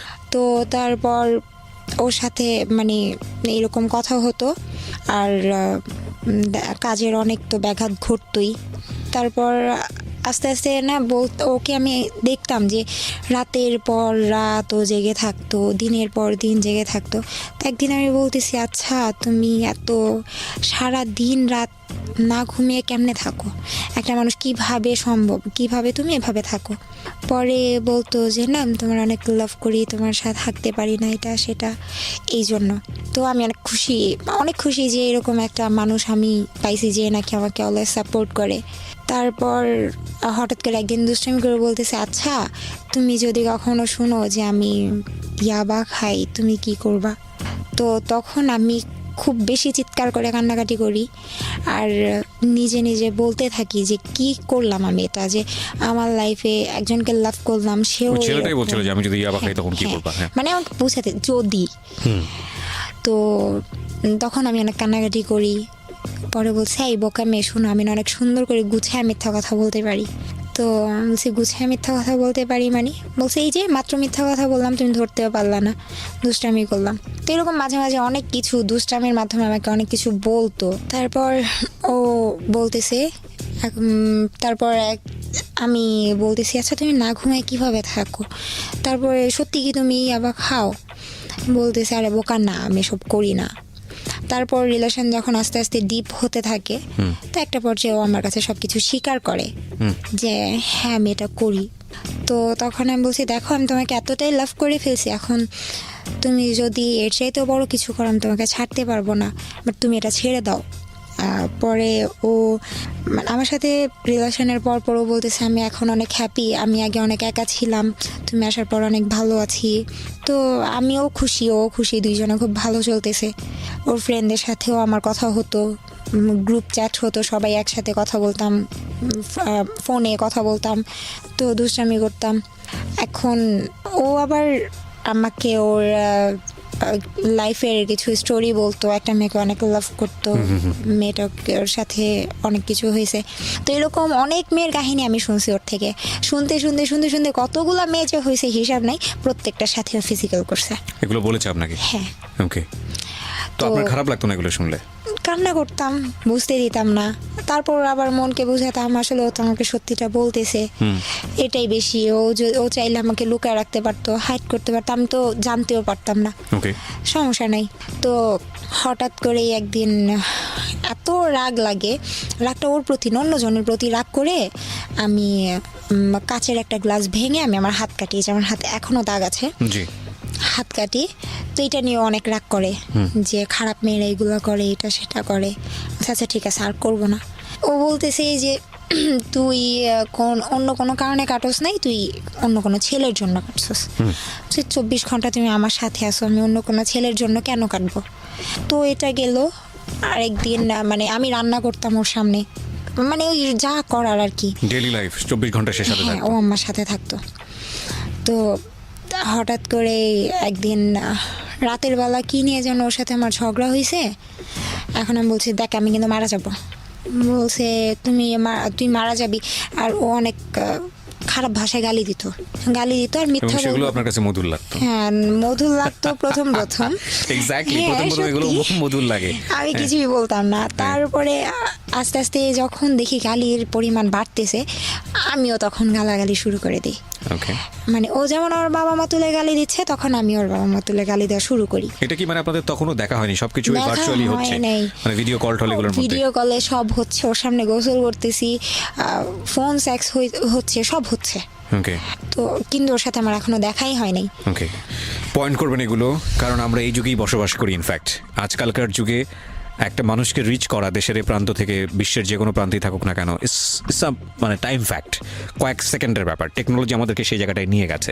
একটা সময় ছিল যখন আমরা শুনেছি এরকম আমাদের নানি দাদিদের কাছ থেকে, বাবা মায়ের কাছ থেকে, যে একটা ছেলে এবং একটা মেয়েকে প্রপোজ করতে মাসের পর মাস চলে যেত, বছরের পর বছর চলে যেত, রাস্তায় দাঁড়িয়ে থাকতে থাকতে স্যান্ডেলের তলা ক্ষয় হয়ে যেত, তারপরেও সে প্রপোজ করার সাহসটা পর্যন্ত পেত না, এবং তারপর সে সম্পর্ক মোড় নিতে তো আরও সময়ের ব্যাপার। কিন্তু এখন বিষয়টা এরকম হয়, সম্পর্কে মোড় নেওয়া, তারপরে বিবাহ সাথী, তারপরে ঘর সংসার, তারপরে শারীরিক সম্পর্ক, বিভিন্ন বিষয় থাকে না। তো এখানে বিষয়টা হয়ে গেছে এরকম যে আগে সব কিছুর আগে শারীরিক সম্পর্ক। কারণটা হচ্ছে এটা খুব সহজেই প্রপোজ করার পেছনের অন্যতম কারণটা হচ্ছে ছেলেটা যখন মেয়েটাকে বলছে, বা ভাইস ভার্সা যদি বলি, মেয়েটা যখন ছেলেটাকে বলছে তখন কোনো দায় থাকছে না। দায় বলতে আমি যেটা বোঝাচ্ছি যে আমি যে কথাটা বললাম মেয়েটাকে বা ছেলেটাকে বললাম, যদি ছেলেটা মন খারাপ করে কিংবা মেয়েটা যদি মন খারাপ করে, তাহলে যদি সে কোনো অ্যাকশন নেয়, সে অ্যাকশনটা কত দূর পর্যন্ত যেতে পারে। এই জায়গাটায় আমাদের একটা প্রচণ্ড রকমভাবে সিকিউরিটি আছে যে ভার্চুয়াল বলা এইসব হয়, এবং ঠিক আছে, it's okay, let's do it, দরকার কি সম্পর্কে যাওয়ার জন্য। কিন্তু মূল কথা হচ্ছে একবার যদি আপনি এই সব জায়গাতে ঢোকেন এবং সেটা যদি বিশ্বস্ততার সম্পর্ক না হয়, কিংবা বিশ্বস্ততার সম্পর্ক না হয়েও যদি এরকম বিষয় হয়, যদি লস হয় তাহলে দ্বিপাক্ষিকভাবেই লস হওয়ার সম্ভাবনা আছে, সেই জায়গাটাও যদি না হয়, তাহলে এটা অনেক বড় একটা বিপদের কারণ হতে পারে। আমরা এ কথা বললেও যে কালকে থেকে এইসব সব কিছু বন্ধ হয়ে যাবে ইন্টারনেটের দুনিয়াতে, এটা আমি বিশ্বাস করি না। তবে কিছু মানুষ সতর্ক হবে, আর আজকের এই গল্পটা শুনলে অনেকেই সতর্ক হবে, এবং শুধু সতর্ক না, ভয়ানকভাবে সতর্ক হবে। সামনের দিকে আগাই। তারপর আমি দুজন এত রাগারাগি, এত গালাগালির মধ্যে পরে হঠাৎ করে কি নিয়ে যেন অনেক বড় একটা ঝগড়া হয়। তো ওরে আমি বলতেছি, দেখ আমি কিন্তু সুইসাইড করব বলতেছে। আর আমি একটু বলি যে আমার রুমটা ছিল, বাড়িটা ছিল ডুপ্লেক্সের নিচতলাতে ছিল বসার রুম, দোতলাতে ছিল শোয়ার রুম, আর দোতলার সাইডে আরেকটা মানে আলাদা করে ছাদের মতো করা, যেখানে সাইডে বাগান করা, আর আমার রুমটা ছিল তার পাশেই। তো মানে আমার মেট হিসেবে ছিলেন, মানে সার্ভিস দিতেন। তো আমার ওই সাইড, আমার রুমটা এমন একটা সাইডে ছিল, প্লাস আমার রুমের বাইরে যে মেন গেটটা থাই গ্লাস লাগানো ছিল, যে আমি যদি এখানে চিৎকার করে মরেও যাই, আমার পাশের রুমের কেউ শুনবে না, একটু দূরেতে ছিল রুমগুলো। তো ওরে আমি বলতেছি যে দেখো, বাড়িটা কি একজনেরই ছিল? হ্যাঁ, একজনেরই ছিল। মালিক কি করতেন বাড়ির? মালিক লয়ার, আইনজীবী ছিলেন। আচ্ছা, ওকে। তো ওরে আমি বলতেছি, দেখো আমি এখানে একা একা থাকি, আমার ফ্যামিলি ছাড়া থাকি, এমনিতেই মানসিক একটা চাপ আমার ভিতরে, আর আমি বাবা মা ছাড়া কখনো থাকি না, এখানে থাকি। তোমাকে নিয়ে আমি হয়তো বা ভালো আছি, বাট তুমি এমন কিছু করো না যাতে আমার উল্টাপাল্টা আমার মরে যেতে ইচ্ছা করে। ওকে। তো ওরে আমি বলতেছি, ও আমাকে তুই করে বলতেছে, আমি তুই করে বলতেছি, আমি দেখ আমি কিন্তু মরে যাব। বলতেছে যে যা, তাতে আমার কি। বলছে সত্যি কিন্তু। পরে বলতেছে যে হ্যাঁ মরে যাবি, কি করবি? আমি গলায় দড়ি দিব। পরে বলতেছে আচ্ছা ঠিক আছে, গলায় দড়ি দিবি, পারলে আমার সামনে দে, সব কিছু তো আমার সামনে করো, সেটা আমার সামনে কর। বলছি আচ্ছা ঠিক আছে, করব। তো আমি নিচের কাজটা শেষ করে ম্যাডামকে বিদায় দিলাম। বললাম যে ম্যাডাম আমি এখন ঘুমাবো, আমার অনেক খারাপ লাগতেছে, আমি একটু যাই, শরীরটা খারাপ। বলতেছে আচ্ছা ঠিক আছে, চলে যাও। এগুলো কি আপনি আরবিতে বলতেন? হ্যাঁ, পারতেন? সম্পূর্ণ আরবিতে। আমি এখনো পুরো সম্পূর্ণ আরবিতে কথা বললে হয়তো কেউ বুঝবেই না, আমি বাঙালি না, আরবিয়ান। ওরে বাবা, এগুলো শিখেছেন কিভাবে আপনি, কোত্থেকে? জানি না, আমি মানে আমার মানে কোনো কিছু শুনলে, কোনো কিছু দেখলে খুব সহজেই ওটা আমি আয়ত্তে আনতে পারি। তারপর ম্যাডামকে বললাম, বলার পর এখন ম্যাডাম বলতেছে যে তোমার মুখটা এমন লাগতেছে কেন, তুমি কি দেশে কথা বলছো, তোমাকে দেশে টাকা পাঠানো লাগবে? না, আমার টাকা পাঠানো লাগবে না। তো আরবিতে কথাটা বলার পরে আমি বলছি, আমি যদি না থাকি আমি টাকা দিয়ে কী করবো? বাংলায় বলছি কথাটা, আরবিতে ওইটা বলার পর বাংলায় এটা বলছি। তো ম্যাডাম বলতেছে এই তুমি বাংলায় কি বললা, তুমি কি আমার গালি দিলা?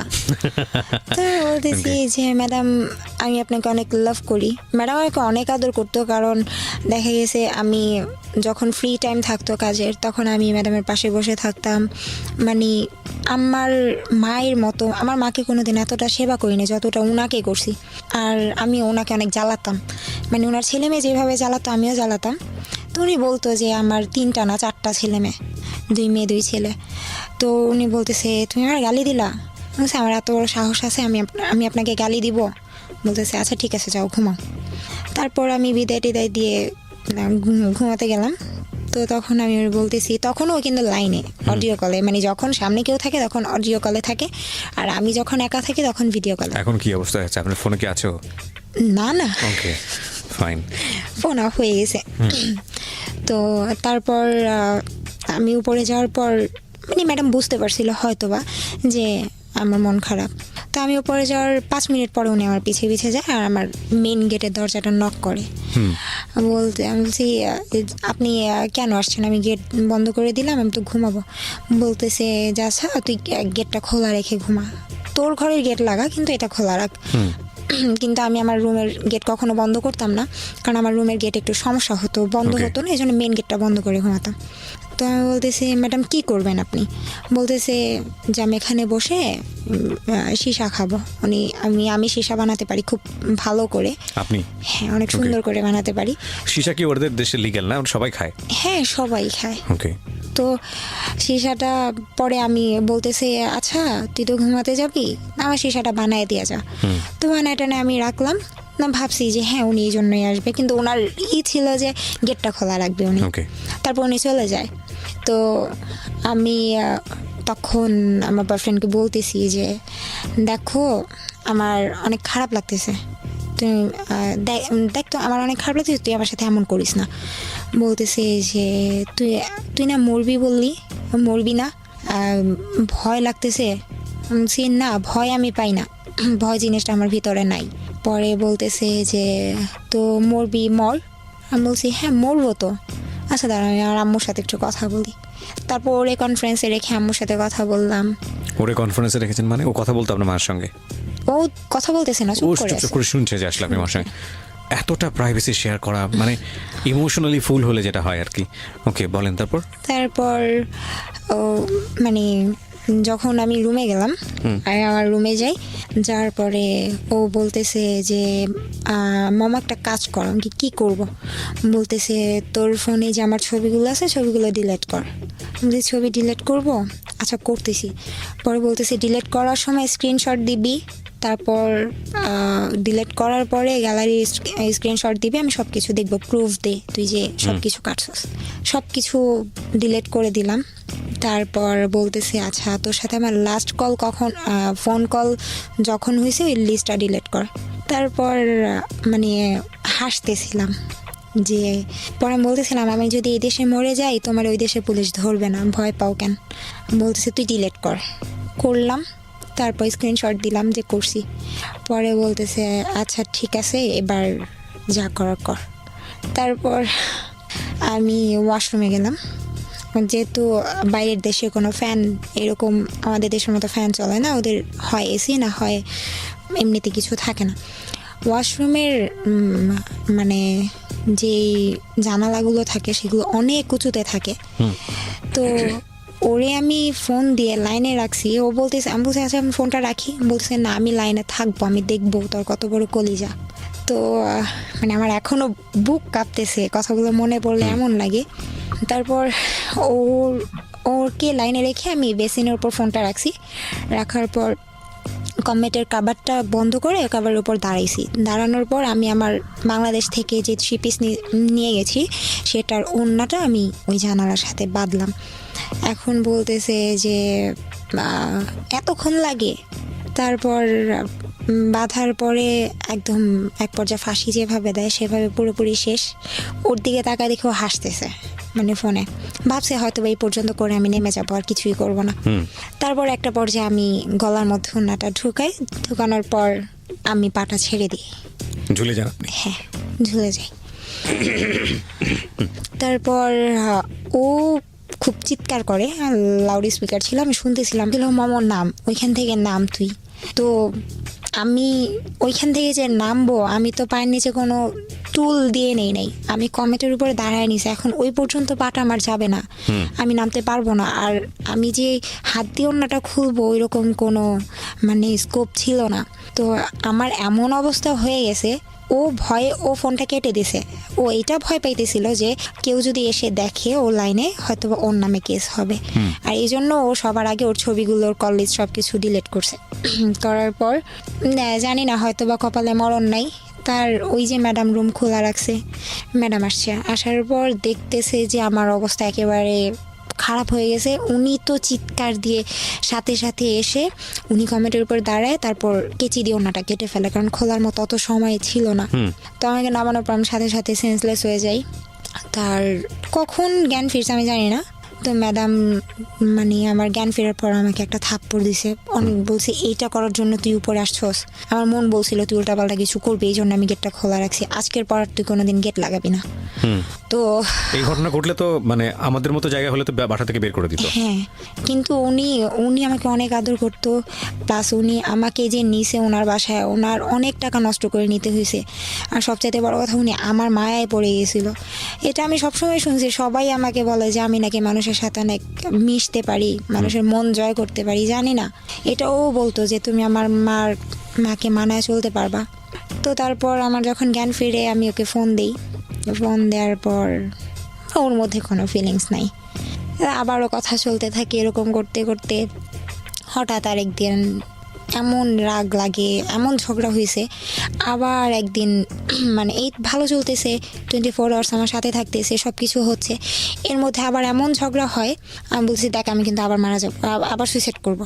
বলতেছে কয়বার করবি, কর না, তোর তো কিছু হয় না, তুই মরবি না। যে দেখো বেশি ভালো হবে না কিন্তু। পরে বলতেছে আচ্ছা তুই কী করবি কর।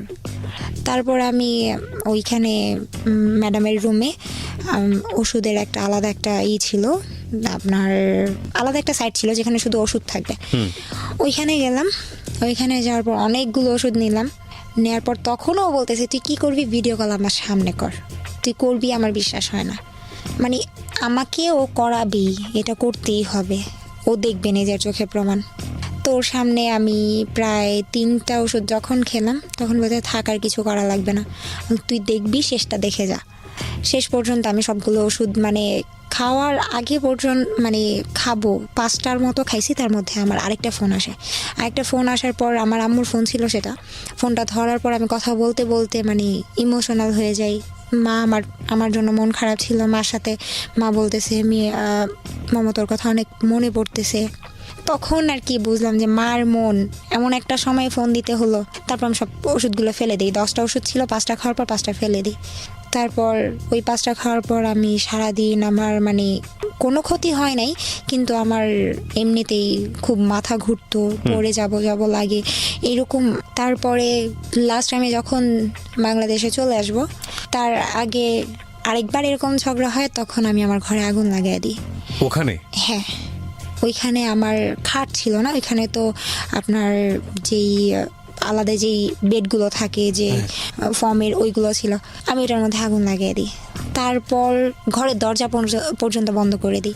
একেবারে ঘরে যা ছিল সম্পূর্ণ পুড়ে গেছে, আমি সেন্সলেস হয়ে গেছি ঘরের মধ্যে। তো জানালা দিয়ে যে কালো ধোঁয়াগুলো বের হয়েছে সেটা পাশের বাড়ির লোক দেখে আমাদের বাসায় লোক পাঠানো হয়, তারপরে আমাকে ওইখান থেকে বের করা হয় জানালা দিয়ে এসে। তারপর আপনার মালিক আপনাকে কিছু বলে নাই? তারপরেই তো আমাকে একদম তাড়াতাড়ি করে টিকিট কেটে পাঠিয়ে দিল। ও এই ঘটনার পরে আপনাকে টিকিট কেটে হ্যাঁ। পাঠিয়ে দেয়? আচ্ছা। যে এইভাবে রাখলে তুই যে কোনো মুহূর্তে একটা কিছু করে ফেলবি। আসার পর ভালোই সম্পর্ক চলতেছে। না দাঁড়ান, আসার পরে আপনি ওনার সঙ্গে ফার্স্ট মিট করলেন? ফার্স্ট মিট করি, ফার্স্ট মিট করার পর। এটা কতদিন আগের ঘটনা, কবে আসছেন আপনি? এই রোজার ঈদের, গত রোজার ঈদের। মানে 1 বছর হয়ে গেছে আপনার? 1 বছর প্লাস রোজার মধ্যে। গত রোজার ঈদের আগের রোজার ঈদ। তো এখন ওর সাথে ফার্স্ট মিট, ও আমাকে সামনাসামনি যখন দেখে, আমি যখন দেশের বাইরে ছিলাম, মানে এখন আপনি আমাকে যা দেখতেছেন আমি মোটেই এমন ছিলাম না, অনেক সুন্দর ছিলাম, অনেক ফ্যাট ছিলাম। তো ও আমাকে দেখার পর তাকায় আছে, বলতেছে যে আমি যা চাইছিলাম তার চাইতে অনেক বেশি পাইছি। ফাইন, এখানে আমার একটা কথা আছে। একটা হচ্ছে যে আপনি যখন আসলেন তখন আপনি প্রতি মাসে কত টাকা পাঠাতেন ওই সময়? 13,000। ওই 13,000ই পাঠাতেন? আচ্ছা, ইনকাম তো ভালোই ছিল সবকিছু মিলে, আপনি সবকিছু মিলে ভালোই ছিলেন? হ্যাঁ, ভালো এই ছেলেটার জন্য আপনার এই অবস্থা হয়ে আপনার দেশে ফিরতে হলো? তার কারণ হচ্ছে ও আমাকে বলছে বিয়ে করবে, সেই জন্য। আর আমি আসার সময় আমার বাসার কারোর জন্য কিচ্ছু আনি না, জাস্ট আমার আম্মুর জন্য। ছেলেটা বলেছে বিয়ে করবে? হ্যাঁ। তো কি বলতেছিল, তুমি দেশে চলে আসো তোমাকে বিয়ে করবে, এরকম কিছু তারা দিচ্ছিল? তারা দিচ্ছিল বলতে আমি পাগল হয়ে গেছি, বিয়ে করবে চলে যাই। আর কষ্ট করতে ভালো লাগতেছে না, প্রায় 3 বছর হয়ে তাহলে আসলো। বাসায় আগুন ধরালেন কেন? আসার আগে ওই যে ঝগড়ার ঝগড়ার কারণে আগুন ধরিয়ে দিয়েছেন? হ্যাঁ। আচ্ছা, তো আসলেন ওই যে তারপর? প্রচন্ড রাগ। হ্যাঁ। তারপরে আমি ওর শুধু ওর বাবা আর ওর দুলা ভাই ছাড়া ওর ফ্যামিলির যারা ছিল সবার জন্য আমি সবকিছু আনি, গিফট আনি, বাট আমার ফ্যামিলির কারোর জন্য কিচ্ছু আনি না। তো এই জিনিসটা ও কত বছর পরে আসলেন?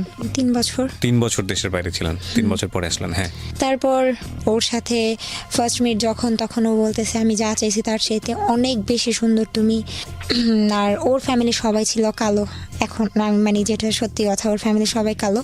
তো বলতেছে যে তুমি তো আমার বংশের সবচাইতে বেশি সুন্দরী হবে। আমি বলছি থাক, এমন করে বলার দরকার নাই, শুধু বিয়ের টাইমে বিয়েটা করলেই হবে। দুষ্টামি করতেছিলাম। এরপর থেকে ভালো রিলেশন হচ্ছে। ফার্স্ট যেদিন আমাদের দেখা হয় সবচাইতে মানে ইন্টারেস্টেড ব্যাপারটা হচ্ছে এটা যে ফার্স্ট দিনই আমাদের ফিজিক্যাল হয়ে যায়। কোথায় মিট করেন আপনারা? মানে ও আমাকে একটা জায়গায় নিয়ে যায়, ও বলতেছে চলো আমার একটা সিক্রেট কফি শপ আছে, ওইখানে আমরা যাব। তো ওইখানে আমরা যাই। কোথায় কফি শপটা? একটা শনি একরাতে, ঢাকার ভেতরে শনি একরাতে। হ্যাঁ, তারপর? তো ওইখানে নিয়ে গেল। তো এইখানে মানে এত দিন পরে ওরে আমি দেখছি, এখন এর মধ্যে কিছু হয়ে যাওয়াটা অস্বাভাবিক কিছুই না, যেহেতু ফোনে আমাদের এত কিছু হতো। তো ফার্স্ট মিট আমার মনে হয়নি ওরে আমি প্রথমবার দেখতেছি, মনে হয়েছে ওরে আমার অনেক আগে থেকেই দেখা। ওই দিন এরকম হলো কফি শপের ভিতরে? কফি শপের মধ্যে। কফি শপ এটা হয় কিভাবে? তার মানে কফি শপটা অন্যরকম ছিল। অন্যরকম বলতে কফি শপ ডিজাইনটা করা হয়েছে এরকম ভাবে যাতে ডিজাইনটা করে? করা হয়েছে এরকম, মানে আলাদা আলাদা সাইড ছিল দুইটা। হ্যাঁ। দুইটা সাইডের সোফাগুলো ছিল রাউন্ড সোফাগুলো। ওকে। ওই রকম যখন ভিতরে কেউ ঢুকতো তারা সোফাটা বন্ধ করে দিত, দেয়ালের সাথে বন্ধ করে দিল, এটা জাস্ট ছোট একটা রুমের মতো হয়ে যেত। উপর থেকে খোলা? উপর থেকে খোলা, উপরে তো দেয়াল। আচ্ছা। হ্যাঁ। আর এটা বন্ধ করে দিলে আলটিমেটলি এমনি কেউ এন্টার করতে আর না? পুরাটাই ছিল মানে অন্ধকার, লাইক সব ডিম লাইট জ্বালানো ছিল এরকম। তো ওইটা টোটাল কেউ ডিস্টার্ব করতো না? না। তার মানে এইরকম সোফা আলটিমেটলি এগুলো বানানো হয়েছে যাতে করে এখানে কাপড়রা আসে এবং এসব কাজ করে। ওকে, তার মানে আর পার আওয়ার্স ওরা 200 টাকা করে নেয়। ওখানে পার আওয়ার্স বসলে 200 টাকা করে নেবে, তার মানে বসলে। একদম specially facilitated for this kind of illegal activities. Okay, আমার জানা ছিল না। হ্যাঁ, বলেন তারপর। তারপর ওই দিন এরকম হয়ে যায়, তারপর আস্তে আস্তে প্রায় সপ্তাহে 2 দিন করে দেখা হতো। আপনার নিজেরও তো একটু ইতস্ততা লাগার কথা, কারণ আপনাকে আমি প্রশ্নগুলো এই কারণেই করছি, কারণ আপনি সেই সময় অনেক বেশি ইমোশনাল এবং যে ধরনের পরিবারে বড় হয়েছেন সেখানে এই ধরনের অ্যারোগেন্ট গ্রো করাটাও খুব স্বাভাবিক। কিন্তু আপনি এরকম একটা খোলামেলা জায়গাতে, হাজার হলেও এটা তো এক ধরনের চরম পর্যায়ের ক্রেজিনেস না থাকলে এরকম পাবলিক জায়গাতে, আপনার জন্য তো এটা প্রথম। ভার্চুয়ালি আপনারা এক ধরনের সম্পর্কে জড়িয়েছেন সেটা আলাদা বিষয়, কিন্তু এটা তো একদম এক ধরনের পাবলিকলি এই ধরনের সম্পর্কে জড়িয়ে যাওয়া, দুজনের ফার্স্ট মিট, তার মধ্যে আপনার নিশ্চয়ই এটার মধ্যে সম্মতি ছিল। হ্যাঁ, আমার সম্মতি ছাড়া কিছু হয়তো ইম্পসিবল। রাইট, ও কিন্তু ভুল করেছে, সে কারণেই ও কিন্তু আজকে এখানে এসেছে। এবং আর এই- আমি এই না ভুলের চাইলে- মাত্রাটা কত বড় আপনারা যখন সামনের দিকে যাবেন তখন বুঝবেন। হ্যাঁ, আমি না চাইলে কোনোদিন এটা হতো না, আর পারতো না। রাইট। তারপর ফার্স্ট আমাকে একটা পিল দেয়। ওই দিনই? হ্যাঁ। ওকে। তো আমি ওই পিলটা নেওয়ার পর আমার খুব মানে কেমন যেন লাগে। আমি এটা মানে আমার শরীরে এটা শুট করে না। আপনারা তো কেমন বিয়ে যেন করার জন্য হয়। এসেছিলেন, তো বিয়ে করার জন্য আসলে বিয়েটা সময় করতেন? নিচ্ছে, করবে। তো তারপর ঈদ ছিল, ঈদের এইরকম একটা কাহিনী ঘটে রমজানের মধ্যে, তাও আবার ও রমজানের মধ্যে? রমজানের মধ্যে এরকম একটা খারাপ একটা ব্যাপার ঘটে যায়। তারপর ঈদের 2 দিন পর আমরা আমি বাসায় জানানো হয় যে আমি কক্সবাজার যাব ফ্রেন্ডদের সাথে। তো ওর ফ্রেন্ডদের আগেই পাঠায় দেয়, ও বলে যে আমরা ওর ফ্রেন্ড নিয়ে যাচ্ছি। ওর ফ্রেন্ডরা ওর আগে থেকেই হোটেলে রুম বুক করে রাখে। তো আমরা এখানে গিয়ে উঠি, বাসের মধ্যেও ঝগড়া লেগে গেছে, এইরকমই হয়। তো আমার মন খারাপ।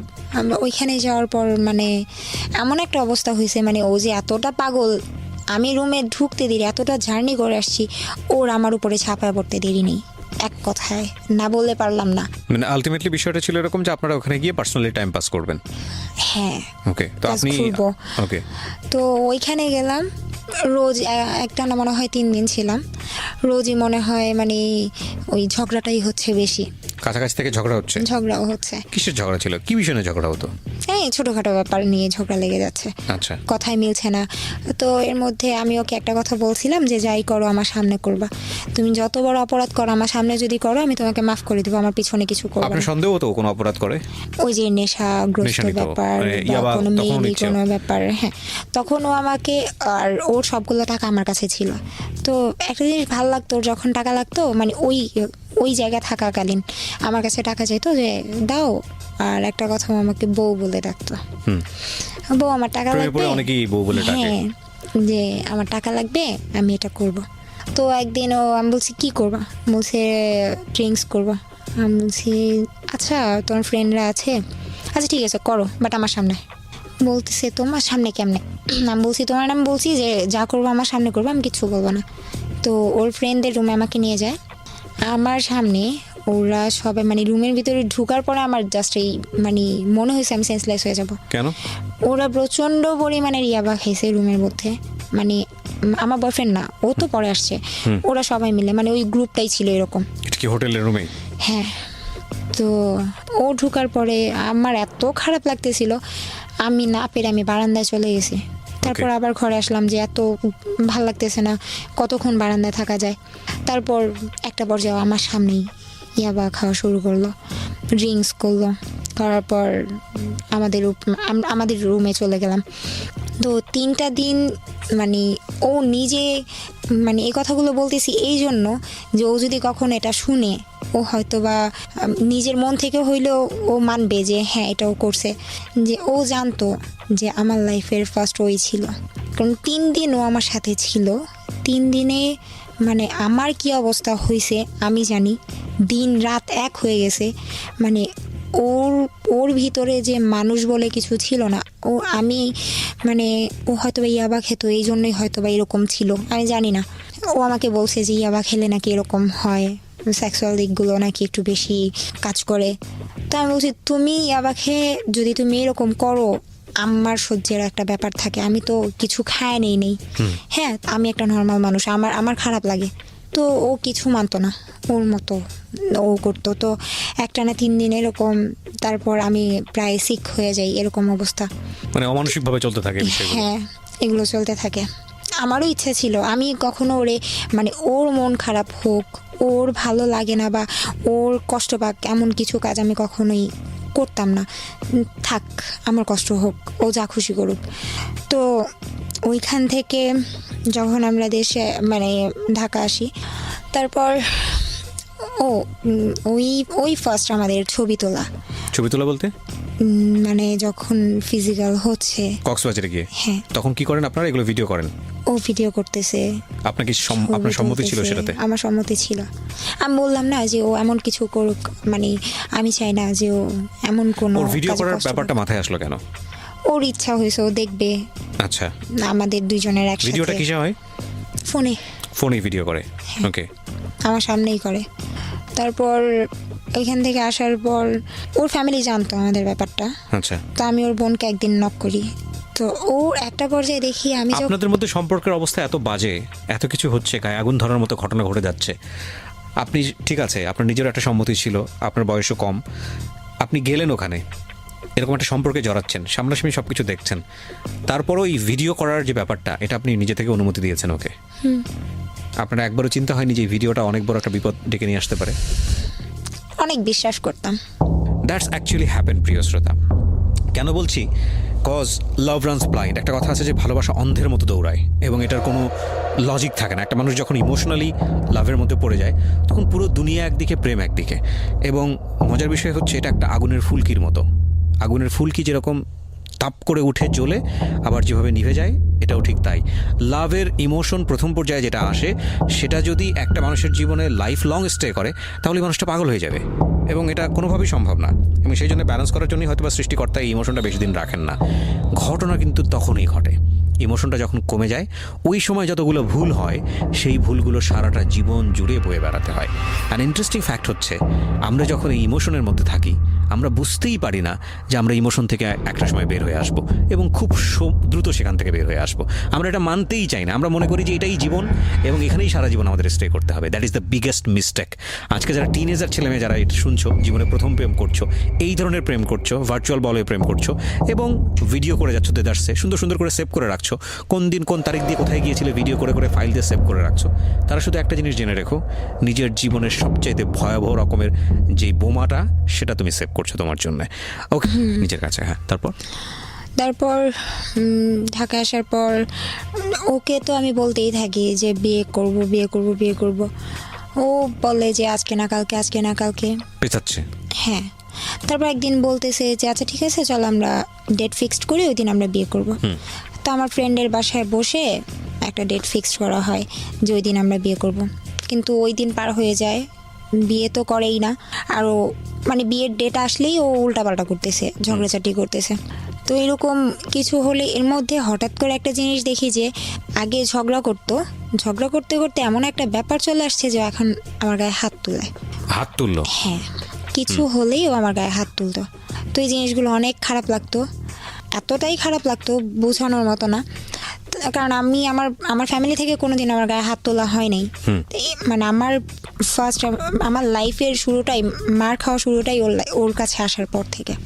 তারপর ওইখানে আমার ফ্রেন্ডের বাসা থেকে আসার পর ও সেই দিনও আমাকে মারে, প্রচণ্ড রকমের মারার কারণটা হচ্ছে, হ্যাঁ ওকে আমি বলি যে চলো বিয়ে করি, নাইলে কিন্তু আমি তোমার নামে মামলা করব। বলতেছে মামলা করবা মানে কি? তখন আমার কাছে কিছু ছবি ছিল, তো আমি বলছি এই ছবিগুলো দেখো, ছবিগুলোর মধ্যে তোমার ফেসটা তুমি চিনো তো, আমি কিন্তু এগুলো দিয়ে দিব। পরে বলতেছে যে মামলা করবি, এটা সেটা অনেক কথা। কে মামলা করার কথা বলে? আপনি মামলা করার কথা বলেন? আচ্ছা, মামলায় আপনি কি সাথে করবেন? আমার কাছে ছবি ছিল কিছু, তারপর ও যে আমার সাথে কথা বলতো, মানে মেসেজগুলো। মামলাটা কিসের জন্য? এই যে ও আমার সাথে এগুলো করছে, করার পর আমাকে বিয়ে করতেছে না, আচ্ছা হ্যাঁ পিছাচ্ছে, আমারও তো একটা লাইফ। তো মেসেজগুলো ছিল, আচ্ছা কথা হতো। আর ছবি কিসের ছিল? স্ক্রিনশট, ছবিগুলো নিট পিকগুলো ছিল ওর আর আমার একসাথে বলতে নরমাল যেগুলো মানুষ দেখতে পারে এরকম ছবি, নাকি আপনাদের ভেরি পার্সোনাল ছবি? ভেরি পার্সোনাল ছবি। তার মানে আপনারা যখন ভিডিও কলে সব করতেন তখন আপনি কিছু স্ক্রিনশট নিয়ে রেখে দিয়েছিলেন? এই ছবিগুলো হচ্ছে কক্সবাজার যখন গেলাম তখনের ছবি। ওই যে মাঝে মাঝে যখন দেখানোর হতো না তখন ফোন সেক্স হতো, বাংলাদেশে আসার পরও যেদিন দেখা হচ্ছে না সেদিন ফোন সেক্স হচ্ছে অনবরত, প্রত্যেক দিন হচ্ছে। যেদিন আমি না করব, যেদিন আমি ওকে ফোনে উল্টাপাল্টা কথা না বলবো, সেই দিন আমার সাথে ঝগড়া করবে। তার মানে বিষয়টা ছিল এরকম যে আপনাদের নর্মাল রিলেশনশিপ যেটা বোঝাই আমি, যে নর্মালি কথাবার্তা যেটা হতো তার চাইতে এক্সট্রিম লেভেলে বেশি হতো, সেগুলো হচ্ছে এই ধরনের সম্পর্ক, ইল্লিগাল, যেটা বিয়ের আগে। আপনারা এই সময়ে দুজনেই যেটা করতেন, বিভিন্ন রকমের স্ন্যাপ রেখে দিতেন, ছবি রেখে দিতেন, এবং সেটা দেখি আপনি তাকে বলছেন যে যদি তুমি বিয়ে শাদীর দিকে না যাও তাহলে আমি এগুলো দিয়ে মামলা করব। ওকে, তারপর আমরা ওকে দেখতেছি যে না হচ্ছে না, ও আমার কোনো কথাই শুনতেছে না, মানে প্রচণ্ড রকমের ভয় দেখাই ওরে আমি, যে থানার সামনে যাই। আমি জানি আমি থানায় ঢুকবো না, আমি থানার সামনে পর্যন্ত যাই। আমি এখানে একটু থামাচ্ছি প্রিয় শ্রোতা। অনেকেই হয়তো রেডিওতে শোনার পরে অনেকেই হয়তো একটু আটকে উঠতে পারেন যে এটা এইরকম একটা কন্টেন্ট রেডিওতে এভাবে প্রচার করাটা ঠিক হচ্ছে কিনা। আমি আপনাদের সাথে বিনীতভাবে এই জায়গাটিতে বিনয়ের সঙ্গে যে কথাটি বলতে চাই, সমাজে বা আমাদের সোসাইটিতে এই জায়গাটি, ওই যে বিষয়টি এখন বলছে, যে শব্দটি বলছে বারবার, যে ফোন সেক্স কিংবা এই যে ভার্চুয়ালি যে বিভিন্ন রকমের ছবি আদান প্রদান এবং একজনের সঙ্গে ধরনের সম্পর্কে জড়িয়ে যাওয়া, তারপর বিভিন্ন রকমের জায়গাতে গিয়ে সেগুলো ভিডিও করা, এগুলো আমাদের সমাজে এখন, শুধু আমাদের সমাজে না, আমরা বলবো যে পুরো বিশ্বেই এগুলো এখন একটা ভাইরাল কন্টেন্ট, এবং এগুলো প্রত্যেকটা মানুষের জীবনেই কম বেশি হচ্ছে, এবং কিছু কিছু মানুষের জীবনকে চিরতরে ধ্বংস করে দিচ্ছে। এই জিনিসগুলো যে কতটা ভয়ানক হতে পারে, যে ধরুন আপনি আপনার স্ত্রীর সঙ্গে হয়তো বা পার্সোনালি কোনো একটা ব্যক্তিগত জায়গাতে গিয়ে এই বিষয়গুলো হয়তো বা আপনি রেখেছেন, হয়তো জীবনের কোনো একটা পর্যায়ে গিয়ে কিছু গোল্ডেন মেমোরি হয়তো নিজেরা দেখেই, হয়তো বা আপনার উদ্দেশ্য ভালো ছিল, আমি সহজ বাংলায় যদি বলি, এই ফোনটা, যে ফোনটাতে আপনি রেখেছেন বা যে ডিভাইসটাতে আপনি রেখেছেন, সেটা আপনার হাতছাড়া হয়ে গেল, এবং এটা কতটা ভয়ানক হতে পারে আপনার জন্য একটু চিন্তা করে দেখুন। আমরা ইমোশনালি এত বেশি এই জায়গাগুলোতে ইনভলভ হচ্ছি যে এটার নেগেটিভ ইম্প্যাক্ট কতটা হতে পারে আমরা সেটা জানছি না। দেখুন, আমার দায়িত্বের জায়গাটা এটা। আমি যখন এই অনুষ্ঠানটা করি তখন আমি এই কথাটা এই কারণেই বলছি যে কম বেশি আমরা সবাই এই জিনিসগুলোর মধ্যে আমরা ইনভলভ। আমরা যেন এমন কোনো বিপদগামী সম্পর্কে গিয়ে এইসব জিনিস চর্চা না করি যাতে করে এই জিনিসগুলো আমাদের নিজের জীবনের জন্যই দুর্বিষহ হয়ে যায়। অর্থাৎ এমন যদি চর্চা করতেই হয় তাহলে এমন কিছু সম্পর্ক বা এমন সিকিউর জায়গা থেকে চর্চা করা উচিত যেটা কোনোভাবেই আপনার ভবিষ্যৎকে ভয়ানকভাবে ঝুঁকির মধ্যে ফেলে দেবে না। আর ওর জায়গাটা এমন হয়ে গেছে, বিশেষ করে আজকে মমু যে কথাগুলো এখানে বলছে, দুজনের যে ঘটনাটা আমার কাছে মনে হচ্ছে এটা একটা অস্বাভাবিক সম্পর্ক। প্রেমের সম্পর্কের চেয়ে বেশি চলে গেছে হচ্ছে শারীরিক সম্পর্কের দিকে। ম্যাক্সিমাম ও যেটা বলতে চাচ্ছে সেটা হচ্ছে শারীরিক সম্পর্ক। এবং কতটা বিপদগামী শারীরিক সম্পর্ক দেখেন, দ্বিপাক্ষিকভাবেই ওদের কাছে প্রচুর ডকুমেন্টস ছিল যে এই ডকুমেন্টসগুলো চাইলে ওরা একে অপরের এগেনস্টে ব্যবহার করতে পারে। এবং এই ঘটনা আমাদের সমাজে শুধুমাত্র মমই ঘটনা না, এরকম অসংখ্য ঘটনা আমাদের সোসাইটিতে আছে, অসংখ্য ঘটনা। আমরা কিছুদিন আগেই এবং এখনও চলতেছে আমাদের খুব ওয়েল নোন একজন সেলিব্রিটির এরকম একটা ঘটনা আমরা আমাদের মিডিয়াতে ভাইরাল হতে দেখেছি। এবং আমার খুব বিরক্ত লেগেছে, আমি ব্যক্তিগত অপিনিয়ন এখানে বলছি, আমার খুব বিরক্ত লেগেছে এরকম একটা ইস্যু নিয়ে মানুষের এত বেশি আগ্রহ দেখে। ব্যাপার হচ্ছে যে এটাই যে আসলে আমরা কনস্ট্রাকটিভ বা ভালো জিনিসের প্রতি যতটা আগ্রহ দেখাই, আমাদের খুব ন্যাচারালি এইরকম জিনিসের প্রতি আগ্রহটা অনেক তীব্র হয়। এবং এটা নিয়ে যত পরিমাণ নাড়াচাড়া হয়েছে সোশ্যাল মিডিয়াতে, যেটা আসলেই খুব দুঃখজনক, দ্বিপাক্ষিকভাবেই খুব দুঃখজনক। কিন্তু আমার মনে হয় যে এটা শুধু একজন সেলিব্রিটি কিংবা সেলিব্রিটির সাথে জড়িত একজন মানুষ তার ঘটনা না, এরকম ঘটনা আমাদের সমাজে অহরহ ঘটছে। কিছু কিছু আপনি জানতে পারছেন, কিছু কিছু আপনি জানতে পারছেন না। এই কিছু না, আমি বলবো অনেক বড় একটা অংশই হয়তো আপনি জানতে পারছেন না। মমু, তারপরে আপনি ভয় দেখানোর পরে কি হলো? তারপর আমার ইচ্ছা ছিল যে ওকে আমি জাস্ট ভয় দেখাবো, আর কিছু না। থানার সামনে গিয়ে মানে ফার্স্ট আমি বললাম, দেখো আমি রাস্তায় বের হয়েছি, রাস্তার ছবি দিলাম, রিক্সা উঠছি সেটার ছবি দিলাম। তারপর থানার গেটের ছবিটা দিয়ে বললাম, দেখো আমি কিন্তু থানায় ঢুকতেছি। তখন ও প্রচণ্ড পরিমাণের ভয় পায়। ভয় পাওয়ার পর আমার কাছে অনেক মাফ চায়, আর মাফ চাওয়ার পর বলে যে তুমি যা চাইবা তাই হবে। আচ্ছা ঠিক আছে, বিয়ে করবো। হ্যাঁ, ওকে, বিয়ে করবে। তারপর আমি বাসা চলে আসলাম। তখন আমি বলছি যে দেখো আমি যেতাম না থানায়, আমি আসলে তোমাকে ভয় দেখানোর জন্য করছি। ও বলতেছে যে যাই হোক বিয়ে করব, আচ্ছা ঠিক আছে চলো আসো আজকেই বিয়ে করবো। ঠিক কি? পরে বলতেছে হ্যাঁ। আমার মাথায় এতটুকু ঢুকে নাই যে আমি আমার ফোনটা সাথে নিয়ে যাচ্ছি। তো আমরা বুঝে গেছি। হ্যাঁ বলুন। আমাকেও নিয়ে গেল। ও আমাকে বলতেছে আজকে তুমি না নৌকায় ঘুরতে অনেক পছন্দ করো, চলো নৌকায় ঘুরবো। তো নৌকা এমন একটা জায়গায়, যে জায়গায় মানে মানুষ খুন করে ফেললেও লাইক একটা ছড়ের মতো। হ্যাঁ, তো আমাকে ফার্স্টে ওইখানে নিয়ে গেল। আমাকে বললো তুমি তো সকালে খাও নাই, খায় নাও। আমার একটা মানে ব্যাড হ্যাবিট হচ্ছে আমি খাওয়া দাওয়া করি না। আমাকে আগে ফার্স্ট খাওয়ালো, খাওয়ানোর পর বলতেছে আসো। নৌকা ওঠার আগেই বলতেছে ফোনটা দেখি। তখন তো আমি বুঝে গেছি যে হ্যাঁ ফোনটার জন্য। তো তখন বলছে চলো আমরা বিয়ে করবো না।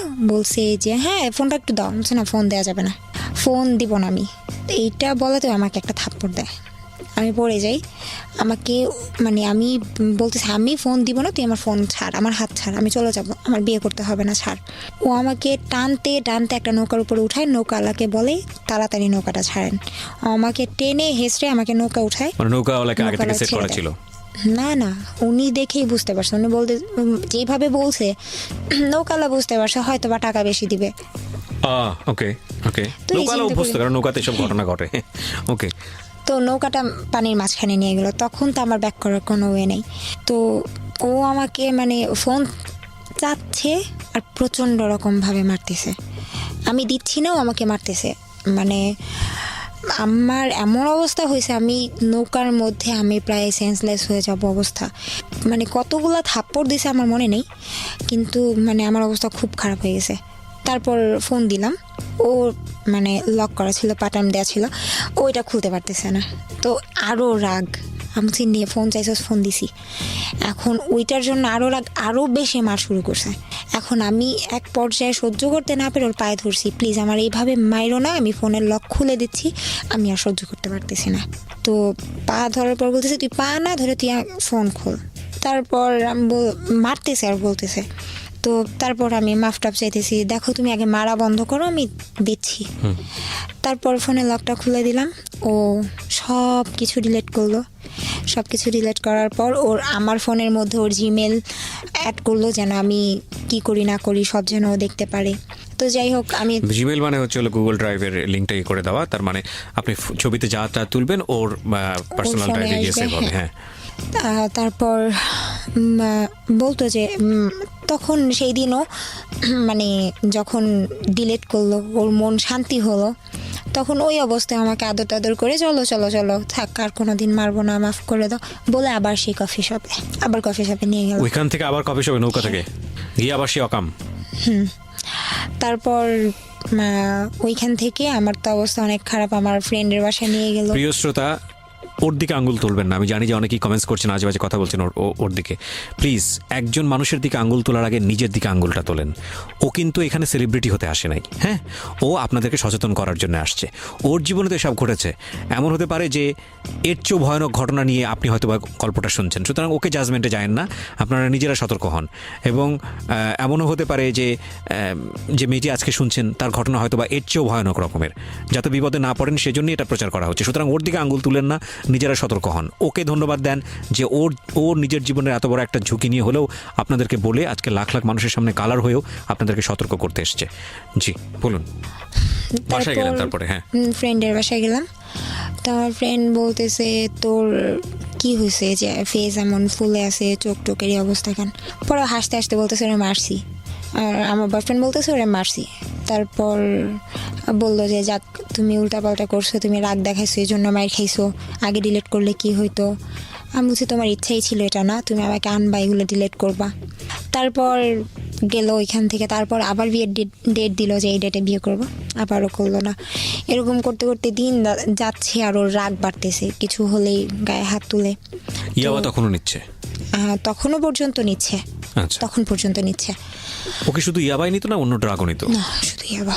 আপনি দেখতেন ইয়াবা, কিন্তু আপনি তো জানতেন না। জানি, কিন্তু ও প্রচন্ড পরিমাণে বিয়ার খায়, এখনো পর্যন্ত খায়। Okay fine. বিয়ার মানে কি শুধু নর্মাল বিয়ার না অ্যালকোহলিক বিয়ার? অ্যালকোহলিক। যেখানে ছিলাম।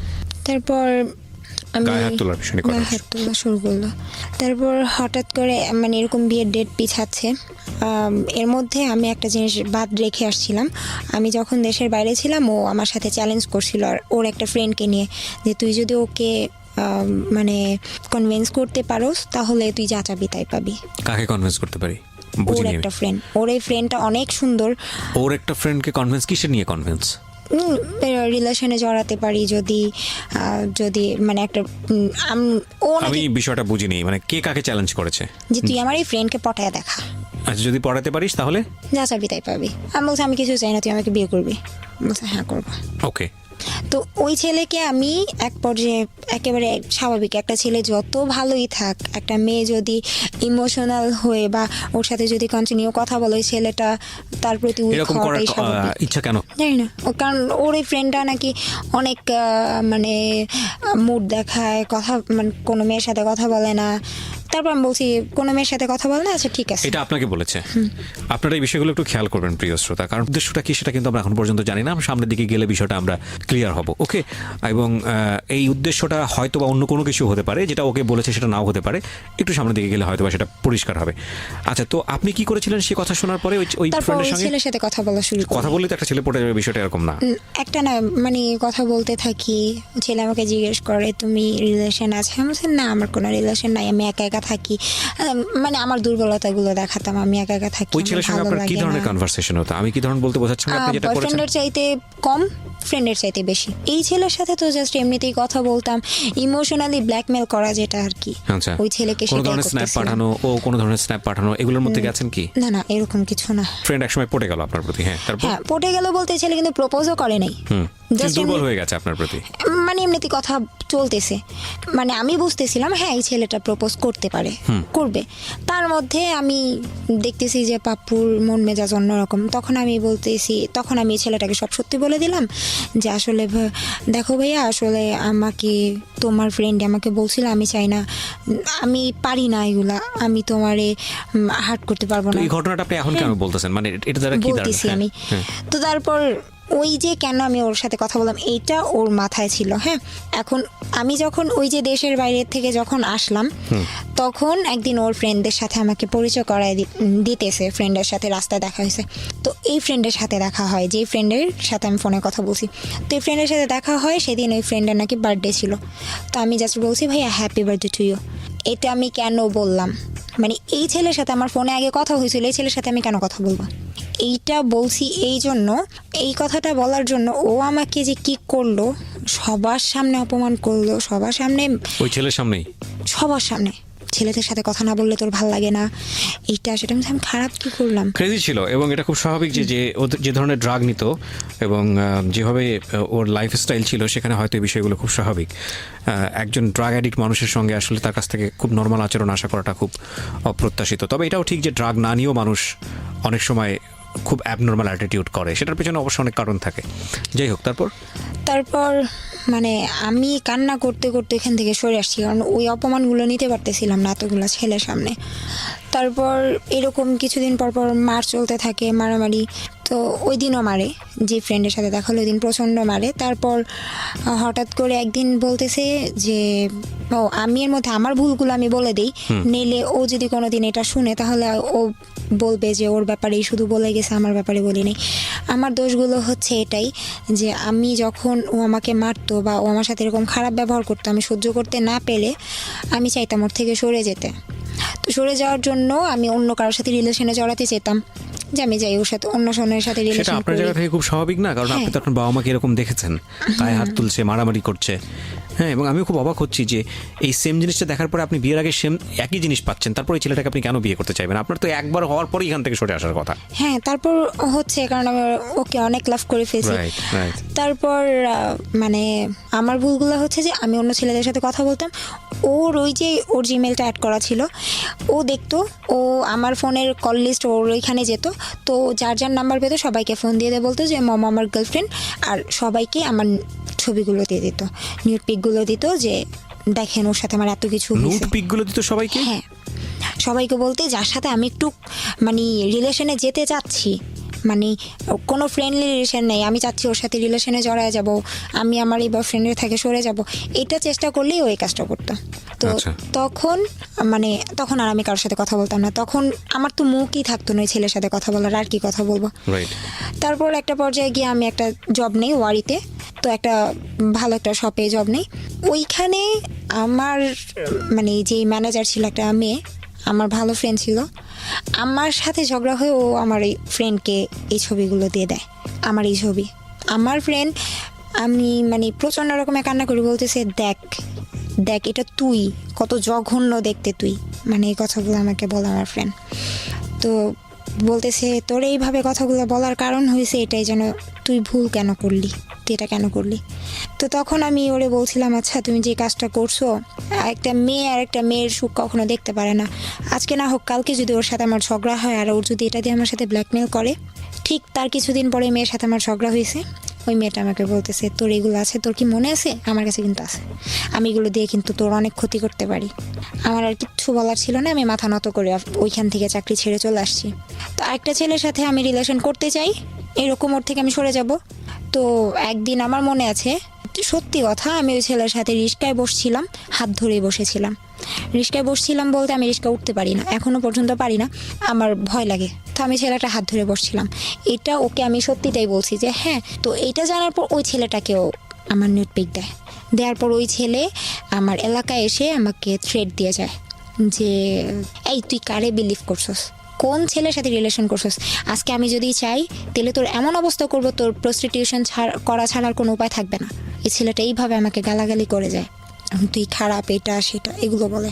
তারপর এই ইম্প্যাক্টগুলো খেয়াল করবেন প্রিয় শ্রোতা, যে ও কী পরিমাণ একটা জায়গায় বন্দি হয়ে গেছে এবং ওকে এই ছবিগুলো দিয়ে কী পরিমাণ ব্ল্যাকমেল করা হচ্ছে। একটা হচ্ছে যে শাস্তি দেওয়ার, একটা হচ্ছে পুরো জীবনটাকেই একটা খাঁচার মধ্যে বন্দি করে ফেলা, এবং সে কাজটা কিন্তু এই ছেলেটা ওকে করছে, এবং ও ইমোশনালি বারবার এই ছেলেটার কাছে ফিরে আসতেছে, কোনো উপায় নেই বলে। হ্যাঁ, উই পোকা যেরকম আগুন দেখে আগুনের উপর ঝাঁপায় পড়ে, তারপর দুটো পাখা হারায় সুরসুর করে ওখান থেকে ফিরে আসে অথবা মারা যায়, ওর অবস্থা হয়েছে ঠিক সেরকম।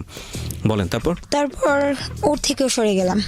সরে যাওয়ার পর লাস্ট আমি একটা ছেলের সাথে রিলেশন করি, ওই ছেলেটা আমার সব জানতো, আমি ছেলেটাকে সব বলছি যে আমার এগুলো এগুলো হয়েছে, ও আমার সাথে এরকম ব্যবহার করে। সব কিছু জানার পর ছেলেটা আমাকে প্রচণ্ড রকমের লাভ করে। তো এই ছেলেটা মানে সব জেনে শুনে ও আমাকে প্রেম করতে চায় না, আমাকে বিয়ে করতে চায়। তো একদিন ওর সাথে আমি মিট করার পর মানে সব কিছু বলার পর আমি অনেক কান্না করি, মানে কান্না পেয়ে যায়। তো ওই ছেলেটা আমাকে বলে যে আমি তোমার সাথে প্রেম করব না, আমি তোমাকে বিয়ে করব। তো সেই দিনের পরে আরেকদিন মিট হয়, তখন দুষ্টামি করতে করতে সত্যি কথা যেটা, আমি ওই ছেলের গালে একটা কিস করি। ছেলেটাই বলছিল ওর ফ্রেন্ডদের সামনে, ওর ফ্রেন্ডরা বলতেছিল আমার ভাবি, বলতেছে তোর ভাবি হয় না, আমার বিশ্বাস হয় না এটা আমাদের ভাবি। পরে আমি বলছি কি করলে বিশ্বাস হবে, বলতেছে যে আচ্ছা তাহলে ওর ভাইকে একটা কিস করেন তাহলে বিশ্বাস হবে। তো আমি তখন ওর গালে একটা কিস করি, সেটাও আমি ওরে বলে দিয়েছে আমি না এটা করে ফেলছি, আমি এটা করছি। তো তখন এটা নিয়েও অনেক কাহিনী, ওই ছেলেকেও জানা তাই শোনায়। তো এগুলো চলতে থাকে। তো একটা পর্যায়ে হঠাৎ করে একদিন মানে বলতেছে ওর নামে নাকি কোন জায়গা নিয়ে মামলা হয়েছে, ও এখন পলাতক, যে আমি এখন পলাতক আছি, আমি কয়েকদিন ঢাকার বাইরে থাকবো, তুমি টেনশন করো না, আমি সুযোগ পেলে তোমাকে ফোন দিব। আমি তো কান্নাকাটি শুরু করে দিছি, আল্লাহ এটা কি হইলো। তো আমি বললাম যে কি এমন হলো যে তোমার পলাতক থাকতে হবে, বলতেছে আমি ঢাকাতেই থাকতে পারবো না। তো বললাম আচ্ছা ঠিক আছে থাকো, ভালোভাবে থাকো। না বাসা বলতে ওর বাসা চিনতাম না, এমনিতে ওর জানতাম যে ওইখানে থাকে। তো ওর তারপর হঠাৎ করে মানে 2-3 দিন যায়, ফোন দেয় না। তারপর 2-3 দিন পর একদিন ফোন দিয়ে বলে যে মানে অনেক নীরব একটা বন্ধ একটা জায়গায় বসে বলে দেখো আমাকে আটকে রাখছে এখানে, এমন একটা অবস্থা, মানে পলাতক থাকতে হচ্ছে, আমাকে পুলিশ পাইলে নিয়ে যাবে। সে কেন, জায়গা নিয়ে কি হয়েছে আমাকে বলো। বলতেছে যে আসলে জায়গাটা যার থেকে নিছে এটা নিয়ে একটু প্রবলেম হয়েছে। আচ্ছা ঠিক আছে। তারপরে একটানা 2 সপ্তাহের মতো কোনো নেই, খবর নাই, একেবারে টোটালি কথা বন্ধ। হঠাৎ একদিন এই কথা বন্ধের এই মাঝখানে হঠাৎ একদিন আমি খাওয়া দাওয়া করতেছি, মানে কেন জানি আমার খাবার নামতেছে না গলা দিয়ে, খেতেই পারতেছি না, এত খারাপ লাগতেছে মানে বুঝাইতে পারবো না, কেমন যেন লাগতেছে। তো ওরে ফোন দিতেছি, ফোন কোনোভাবেই পাচ্ছি না। তারপর আমি ওর ফ্রেন্ডের দোকান চিনতাম এলিফ্যান্ট রোডে, তো আমি ওর ফ্রেন্ডকে ফোন দিয়ে বললাম তার কিছুদিন পরে, মানে 2 সপ্তাহ যখন শেষ, বললাম যে আসলে আমি তোমার সাথে একটু দেখা করতে চাই। পরে বলতেছে আচ্ছা ঠিক আছে আসো।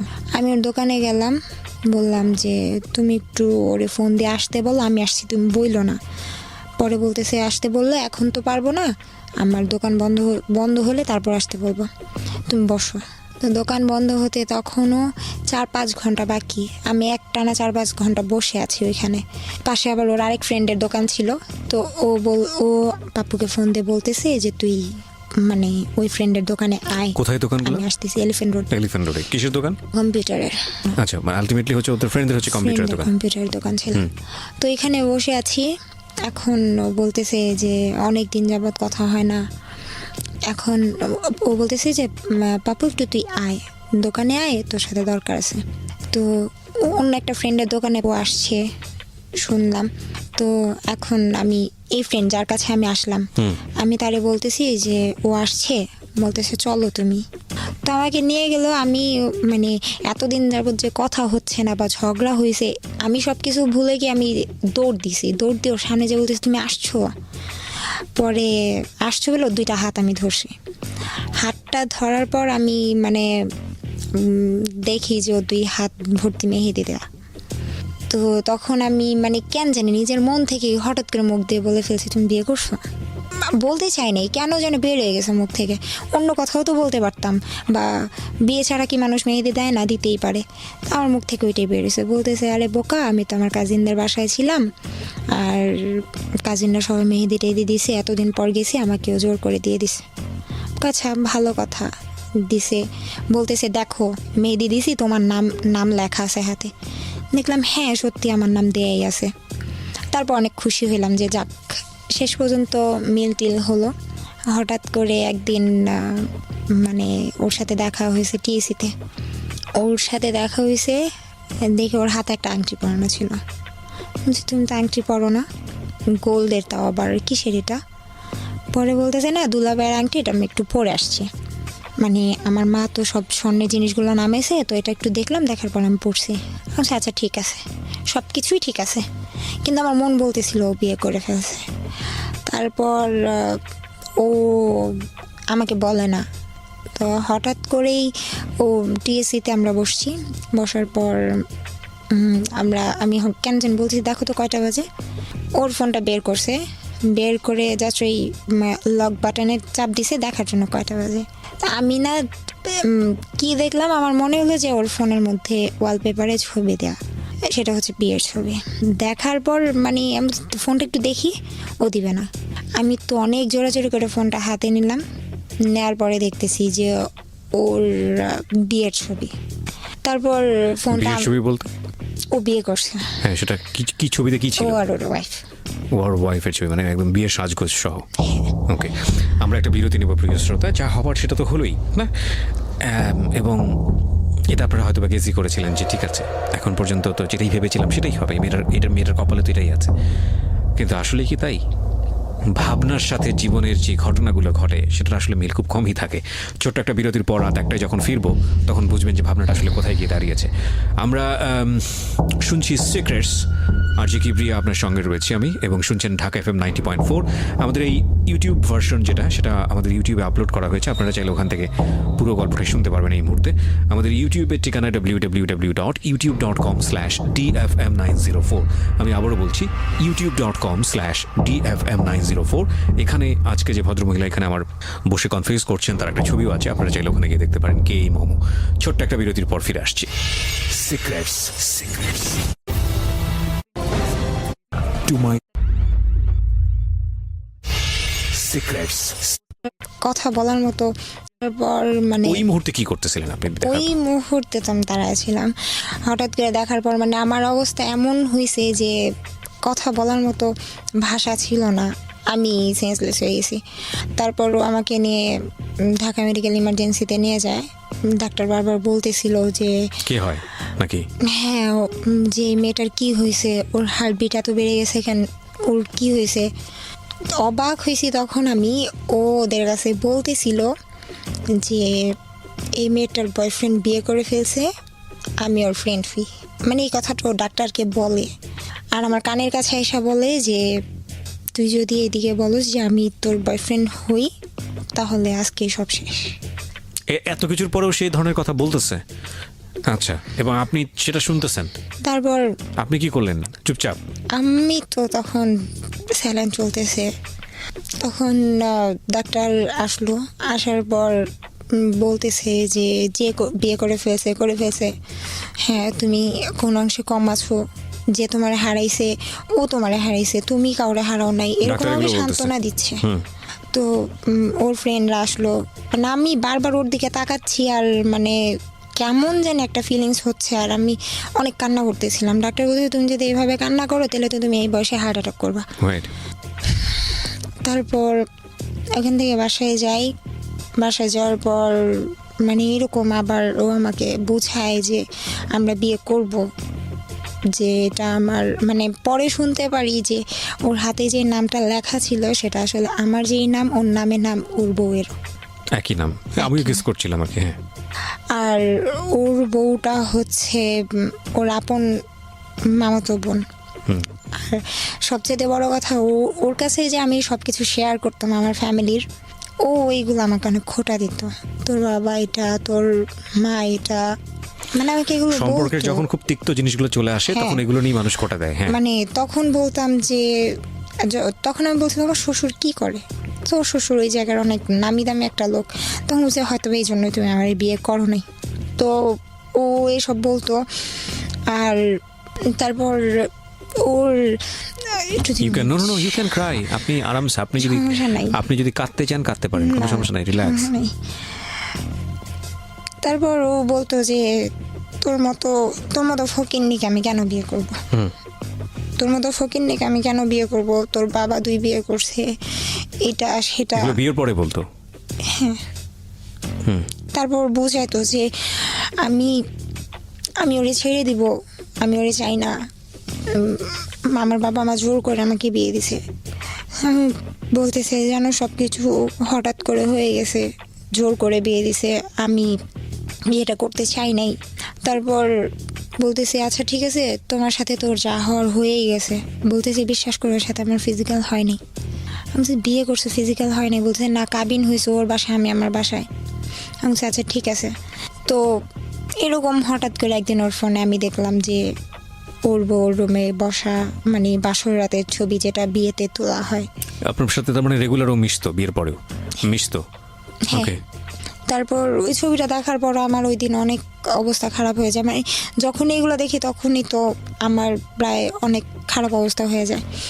তারপর ওর এগুলো দেখার পর আমি বলছি যে তুমি সব কিছু বাদ দাও, তুমি যদি আমার বিয়ে করা হয় তুমি ডিভোর্স করো। ও বলতেছে হ্যাঁ আমি ডিভোর্স করবো ডিভোর্স করে তোমার বিয়ে করব। তো আর সবচাইতে কি যে ওর সাথে যখন ঝগড়া হয় ও আমাকে বলে যে তুই, আমি ছাড়াও তোকে অনেক ছেলেরা ইউজ করছে। তখন আমি বলছি তুমি দেখছো, তুমি নিজে জানো, তোমার মন জানে যে আমি কি ছিলাম। যেই ছেলেটা কন্টিনিউয়াসলি এসব কাজ করতো এবং আপনাকে সে গল্পটা বলতো, সেই ছেলের মুখ দিয়ে ধরনের কথা বেরোতো কিভাবে, এবং আপনি সেগুলো আবার ডিফাইন করতে চাইতেন কিভাবে? মানে আপনি সেগুলো ডিফেন্ড করতেন কেন? তারপরেও আপনি ওর কাছে জায়গা চাইতেন যে বিয়ের পরেও যদি একটু একটু জায়গা হয় বা এরকম সম্পর্কটা যদি স্বাভাবিক থাকে। মানে আপনার টার্গেটটা কি ছিল বলেন তো, ফ্র্যাঙ্কলি বলেন। মানে আপনি নিজেকে ছোট মনে করেন না, এটা হয়, ইমোশনালি হয় এরকম। বলেছি যে যাই হোক, আমি ওরে বলছি যে দেখো আমি আমার সংসারে কখনো সুখ দেখি নাই, আমি চাই যে আমার একটা সংসার হোক, আমি ভালো থাকি, আমার বাবা মা যেটা করছে সেটা যেন আমার সাথে না হয়। ওরে আমি অনেক রিকোয়েস্ট করছি, দেখো আমি ছোটবেলা থেকে বাবা যতটুকু সুখ দেখ সেটা বড় কথা আচ্ছা না। মামা, আমি আপনাকে থামাচ্ছি। আপনি কি বলতে পারেন ওকে আমি জানি, কিন্তু 9 মাসের ঘটনাটা আমি আনতে চাই। যে 9 মাসের বিয়ের পরেও আপনি ওর সাথে একটা সম্পর্ক মেনটেন করেছেন, রাইট? হ্যাঁ। আচ্ছা, তো এই সম্পর্কটা মেনটেন করেছেন, ও আপনাকে কি কথা দিয়ে সম্পর্কটা মেনটেন করেছে যে বিয়ে করবে আপনাকে? বিয়ে করবে। বিয়ে করার সিস্টেমটা কি হবে? ওর ওয়াইফকে ডিভোর্স দিবে? হ্যাঁ। আচ্ছা, এই ছেলেটা করে কি আসলে, পেশায় কি করে? কিছু করে না। আপনি এটা জানতে পেরেছেন। আমাকে কয়েকটা জিনিস বলেন। আপনি অনেক বিবেকবান মানুষ, আমি বিশ্বাস করি। 22-23 বছর বয়স আপনার। একটা হচ্ছে ছেলেটা কিছু করে না, 2 হচ্ছে এই ছেলেটা ড্রাগ নেয়, 3 হচ্ছে এই ছেলেটা এই অনেকগুলো মেয়ের সাথে এর ধরনের সম্পর্ক ছিল, 4 হচ্ছে আপনি তাকে যতটুকু কাছে থেকে মিশে দেখেছেন সে যতটা ফিজিক্যালি আপনার সাথে ইনভলভ ততটা মেন্টালি ইনভলভ না, আপনার সাথে কথাবার্তা বলে আমার কাছে যেটা মনে হচ্ছে। 5 হচ্ছে সর্বশেষ পেরেক যেটা, সেটা হচ্ছে একটা মেয়েকে সে আপনাকে না জানিয়ে বিয়ে করেছে এবং মিথ্যা কথা বলেছে, মামলার কথাটা মিথ্যা ছিল, রাইট? ওকে। এত কিছুর পরেও আপনি তাকে জায়গা দিচ্ছেন কেন আপনার কাছে? এই প্রশ্নের উত্তরটা শুধু আপনি আমাকে দেন, যা মনে আসে। মানে আমি আপনাকে দোষ দিচ্ছি না, মন থেকে যেটা আসবে সেটাই বলেন। লাভ করি তাই। এক্স্যাক্টলি, লাভ করেন তাই, ঠিক এটা না, এটা লাভ না, এটা আমি বলি ইমোশন, ব্লাইন্ড ইমোশন।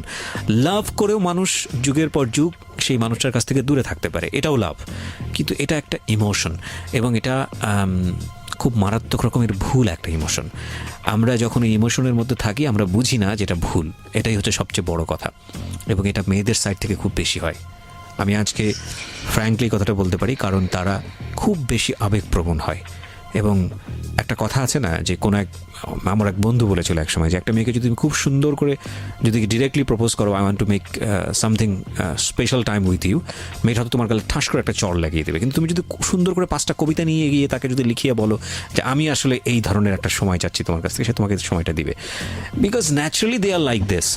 সো ওই জায়গাটা থেকে একটা মেয়ের হয়তো ভুল করাটা স্বাভাবিক, কিন্তু ভুলের তো একটা লেভেল থাকে।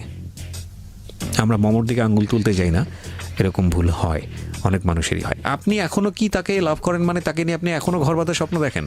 মানে এত কিছুর পরে, বিয়ের আগে আপনার গায়ে হাত তোলা, আপনাকে বাদ দিয়ে আরেকটা মেয়েকে বিয়ে করা, এত খোটা দেওয়া, এত কিছু করা, তারপরেও আপনি ওকে নিয়ে সংসার করার চিন্তা করছেন এবং সেটা আপনার জীবনের একটা পূর্ব অভিজ্ঞতা আছে আপনার বাবা মাকে নিয়ে, তারপরেও মানে এতটা বেশি ইমোশনাল কি আসলে হওয়া উচিত? কি পেয়েছেন জীবনে, কি পেলেন এটা করে আসলে? ওর ওয়াইফ জানে আপনাদের সম্পর্ক? সবাই জানে। ওর ওয়াইফও জানে? বোনকেও একদিন আমাদের ছবি মানে আপনি পাঠিয়েছেন? না পেরে যে আপু ওর বিয়ের আগে যে আপু দেখো তুমি তো একটা মেয়ে মানুষ, তুমি বুঝছো, ওর ছাড়া আমার পক্ষে সম্ভব না। ওর বোন আমাকে বলছে যে তুমি যদি ভালো মেয়ে হতো তুমি কোনোদিন এটা করতে না, আমার ভাইয়ের সাথে। সবাই মেয়েদেরকেই দোষটা দেয়, সবাই মেয়েদেরকেই দোষটা দেয়। এটা তো আসলে আমাদের সমাজের একটা নিয়ম হয়ে গেছে। মনে করে সবাই যে একটা মেয়ে যদি না চায় তাহলে এটা সম্ভব না। হ্যাঁ, হয়তো কথাটা সত্য, কিন্তু দ্বিপাক্ষিকভাবেই জিনিসটা আসলে অপরাধী হওয়ার মতো বিষয়। হ্যাঁ, তোর ওয়াইফ জানে বিষয়টা? বিয়ের আগে জেনেছে না বিয়ের পরে জেনেছে? বিয়ের আগে থেকে সবাই জানতো, ওর ওয়াইফও জানতো বিয়ের আগে থেকে বিষয়টা? সবাই জানতো। তারপর ওকে বিয়ে করেছে? তো ওর মানে বিয়ে হয়ে যাওয়ার পর আমি বলতেছি দেখো ওর বাবার তো সব আছে, আমি ওরে বুঝেছি ওর বাবার সব আছে, ওর চাইলে ওর এখন উঠে আনো নাই, ওর বাবা চাইলেই ওকে অনেক ভালো একটা জায়গায় বিয়ে দিতে পারবে, বা ও ডাক্তার হবে, ওর অনেক ইচ্ছা, ওর স্বপ্ন, তো তুমি ওর ডাক্তার হতে দাও, চল আমরা বিয়ে করে ফেলি। আমার বাবার তো কিছু নাই, আমার তো কিছু নাই, আমি তো শুধু তোমার চাইছি, কারণ আমি আমার ফ্যামিলি থেকে সুখ চাইনি। আর তোমার ওর হ্যাঁ ও কি বলে? অনেক বড় লোক, ও ও কি ঠিক বলে? আছে, ও বলে হ্যাঁ তোমার আমি পাগলের মতো লাভ করি, এটা সেটা। আমি দেশে আসার পরও স্যাভলন খাইছি, তাও সেটা ওর ভিডিও কলে ওর সামনে, ও বলে আমার সামনে খা, না ঠিক আছে, আপনি যা করেছেন ওর সাথে ভিডিও কলই করেছেন আপনি, এগুলা বুঝতে পারছি, কিন্তু তো- ও কি আপনাকে বিয়ে করবে এরকম কোনো কথা দিয়েছে? দিচ্ছেই তো। দিচ্ছে। আপনি কি চান ওকে বিয়ে করতে? না, আমি যেখানে আমার কাজিন, আমার ছোট বোন, আপন ছোট বোন, ওর কাছে পর্যন্ত আমার এই ছবিগুলো গেছে, মানে এখন সবার কাছে ছবি টবি যাওয়া শেষ? শেষ। এখন আমি, আমার ছোট বোন আমার সাথে কথা বলে না, আমার কাজিন আমার সাথে কথা বলে না। ইভেন একদিন ও আমার আব্বুকে ফোন দিয়ে, মানে ওর সাথে আমি বেরোইছি, ও আমার আব্বুকে ফোন দিয়ে বলে মেয়ে কোথায় যায় কোনো খবর রাখেন, আপনার মেয়ে খারাপ, এটা সেটা, আপনার মেয়ে ছেলেদের সাথে এগুলো করছে, আপনার মেয়ের ছবি দেখবেন। ছি ছি ছি ছি। আমার আব্বুকে বলে যে আপনার মেয়ের নিউড পিক দেখবেন আপনি, আমাকে মানে বলে যে তোরে আমি পর্ন স্টার বানাবো, আমাকে এগুলো বলে ও, কি কি আছে ওর কাছে? সব কিছু। কি পরিমাণে আছে? এখন আর ব্ল্যাকমেল করে না এগুলো দিয়ে, কিন্তু আছে, এগুলো ওর কাছে আছে। আপনি কোনো অ্যাকশন নেননি কেন? ওর কোনো ক্ষতি হোক আমি এটা চাই না, আমি এখনো চাই না ওর কোনো ক্ষতি হোক। ওর- আর এই জন্য বলতেছি যদি পারেন প্লিজ ওর নামটা যেন না উচ্চারণ হয়, ওর নামটা যেন না আসে, তাহলে তো ওর ফ্যামিলির কেউ এটা শুনলে বুঝে যাবে, কারণ ওর ফুল ফ্যামিলি স্টোরিটা জানে। ওর ফুল ফ্যামিলি জানে স্টোরিটা? ফ্যামিলি দিক থেকে কোনো ধরনের কোনো অ্যাকশন নেওয়া হয়নি? ওর ফ্যামিলি কোনো অ্যাকশন নেয়নি? ওই যে শুধুমাত্র আমার ফ্যামিলির ব্যাকগ্রাউন্ড ভালো না, এই জন্য। আপনার ফ্যামিলির ব্যাকগ্রাউন্ড ভালো না সেটা তো অন্য হিসাব, কিন্তু ও যে এটা করতেছে এটা তো ক্রাইম, অনেক বড় ধরনের অপরাধ। সেটার না, জন্য এখন ফ্যামিলি আমার কি সাথে করেছে? কথা বলে এটা ওর ফ্যামিলি জানে না। এখন তো অন্য হিসাব। আপনার সঙ্গে যেটা করে, আপনাকে যে ব্ল্যাকমেলটা করেছে, বা যেসব ডকুমেন্টস নিয়ে, আপনাদের নুট ছবি ভিডিওসগুলো নিয়ে যে ব্ল্যাকমেলটা আপনাকে করে, এটা তো ভয়ানক রকমের অপরাধ। এটা যদি ওর ফ্যামিলি জেনে থাকে, সেটার ব্যাপারে ওর ফ্যামিলি কোনো স্টেপ নিয়েছে? না, কোনো স্টেপ নেয়নি। আমাকে দোষ দিচ্ছে আপনি কি স্টেপ নিয়েছেন? লিগালি আপনি কি স্টেপ নিয়েছেন? কিছু না। কখনো থানা পুলিশ করেছেন? না, করতেও চাই না। আমি কিছুদিন আগেও ও বলতেছে যে ও কুমিল্লা, মানে ওর ফ্যামিলি নাকি ওরে নিয়ে কুমিল্লা গেছে, ও বলতেছে আমি একা একা আসছি, এদিকে এই অবস্থা। আমি তার কিছুদিন পরে ওর বউয়ের আইডিতে দেখি ও আর ওর বউ একসাথে হাত ধরে হাঁটতেছে, এই ছবিগুলো পোস্ট করছে। তো বুঝতেই তো পারছেন, তো তারপর আপনি ওর পিছনে কেন লেগে থাকেন? আমি তো ওর বিয়ের পরে আসি নাই, আমি ওর বিয়ের আগে আসছি, সো আমি ওর ছাড়তে পারবো না। আপনাকে আমাদের কিছু বলার নাই, কারণ আপনি নিজের জায়গা থেকে সমস্ত রকমভাবে সারেন্ডার করে আছেন। তবে এটা একটা সিচুয়েশন, প্রিয় শ্রোতা, ইটস আ সিচুয়েশন। এটা হতে পারে, এমনভাবে জড়ানো উচিত নয় যেই জড়ানোটা শুধু আপনাকে না, আপনার পরিবারকে শেষ করে দিতে পারে। ও স্বেচ্ছায় এগুলা করেছে, এবং ও এক ধরনের স্বীকারোক্তি দিয়েছে আজকের এই অনুষ্ঠানে, এবং এটা এক ধরনের বড় ধরনের সুইসাইড নিজেকে। আমি ওকে বেঁচে থেকেও মরে যাওয়া। ওর দিকে আঙুল তুলবেন না, ওকে হয়তো অনেকে গালি দিচ্ছেন, ওকে হয়তো অনেকেই বোকা বলতেছেন, কিন্তু এর চেয়েও ভয়ানক পরিস্থিতি আপনাদের হতে পারে। এই ইমোশন নামক বিষটা যারা পান করে এবং লজিকের ধারে কাছে থাকে না, তাদের জীবনটা অনেক ভয়াবহ হতে বাধ্য। আমাদের আজকের এই যে মমো, সেই মমো হচ্ছে তার বেস্ট এক্সাম্পল। ইমোশন থাকবে, কিন্তু সেটার একটা সুন্দর শেপ থাকবে। সেই শেপটা যদি না থাকে, তাহলে ইমোশন আপনাকে কিল করবে। Emotion is a power, and power is nothing without control. এটা কিন্তু আমার কথা না, এটা খুব বিখ্যাত একজন মনীষীর কথা। শক্তি আপনার কাছে আছে, সেই শক্তি যদি নিয়ন্ত্রণ করার ক্ষমতা না থাকে, তাহলে সেই শক্তি আপনাকে কিল করবে। ঠিক সাপের মতো, সাপ ছোবল দেয়, সেই সাপটাকে যদি আপনি ম্যানেজ করতে না পারেন, তাহলে সাপ কিন্তু আপনাকে মেরে ফেলবে। আর যদি ম্যানেজ করতে পারেন, তাহলে আপনার মধ্যে বিশেষ ক্ষমতা আছে, মানুষজন আপনাকে সেই জায়গা থেকে, দৃষ্টিভঙ্গি থেকে দেখবে। সো কেন বললেন আপনি আজকের এই সিক্রেটসগুলো লাখ লাখ মানুষের সামনে? বললাম কারণ আমি এখন তো আর দেশে থাকার মতো কোনো ওয়ে নাই, কারণ আমি না পারতেছি ওরে ছাড়া থাকতে, না পারতেছি ওরে নিয়ে থাকতে, কারণ ও আমাকে বিয়ে করতেছে না, বলতেছে করব, করে না। এতদিন বলছে ডিভোর্স করবে, এখন বলে যে ডিভোর্স করতে পারবো না, ওর জায়গায় থাকবে তুমি, তুমি যদি বিয়ে করো তো করতে পারো। তার মানে আমি যদি ভুল না করে থাকি, ও বৈবাহিক সম্পর্কে যাওয়ার পরেও আপনাদের মধ্যে অনৈতিক সম্পর্ক আছে? হ্যাঁ। আর লাস্ট কবে হয়েছে এই সম্পর্কটা এখানে আসার? আপনি আজকে এখানে বসে আছেন সেই হিসেবে পরশুদিন, কত পরশু না সরি গতকালকে। গতকালকে, মানে গতকালকে আপনার সঙ্গে এই ধরনের সম্পর্ক ছিল। আপনি যখন বিরতিতে ছিলাম তখন আপনাকে একটা ছেলে বারবার ফোন দিচ্ছিল, এই ছেলেটাই সেই ছেলে। কি জানতে চাচ্ছিল? কোথায় জানতে এসেছেন চাচ্ছে আপনি? আমি কোথায় আসছি, কই গেছি। ও ভয় পেতেছে আমি ওরে ফাঁসায় দিয়ে, বলতেছে ওইখান থেকে যদি কোনো ফোন আসে তাহলে তোর জন্য ভালো হবে না। আপনার বাবা মা আপনাকে কি বলে? সবাই তো জানে বিষয়গুলো। আমার বাবা মা কিছু মানে বলার মতো তো আর মুখ নাই, কারণ আমি তো কারো কথা শুনি না।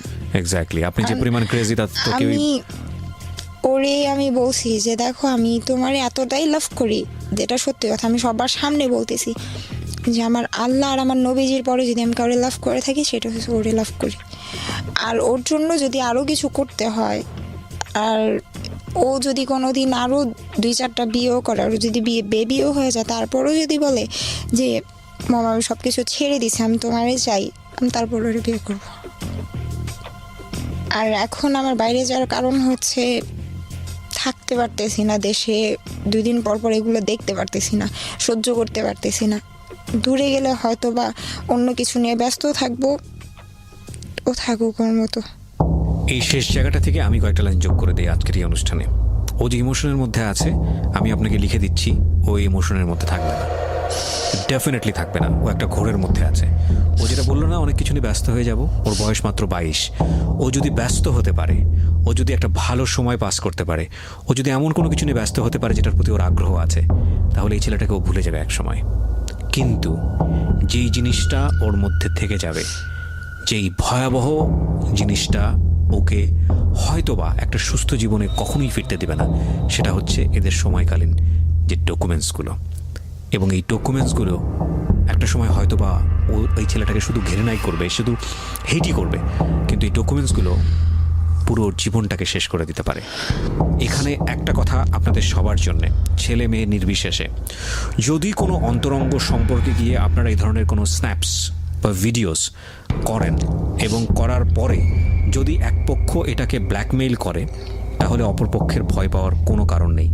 বাংলাদেশের সাইবার ক্রাইম অ্যাক্টস অনুযায়ী এটা ভয়াবহ রকমের অপরাধ, এবং এই অপরাধের জন্যে তাকে ভয়ানক রকমভাবে শাস্তি পাওয়ার বিধান আছে।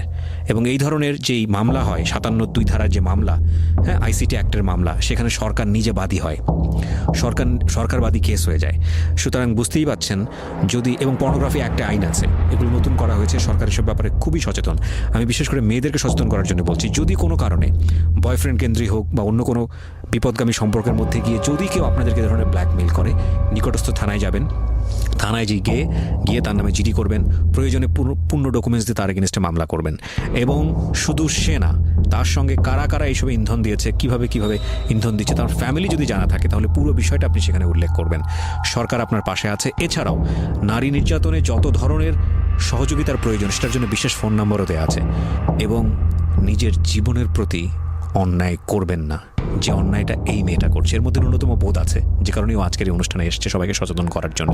আমরা সেই বোধটা আরও বড় হোক, আমরা সেটা চাইব, কিন্তু আপনারা ভুলটা করেন না, কারণ প্রতিটি জীবনই সম্ভাবনাময় জীবন। এরকম একটা স্টুপিডের পেছনে, যদি ওর কথা সত্য হয়, এরকম একটা ইউজলেস, অথর্ব, বদমাইশ একটা ছেলের পেছনে জীবনটা নষ্ট করার কোনো মানে হয় না।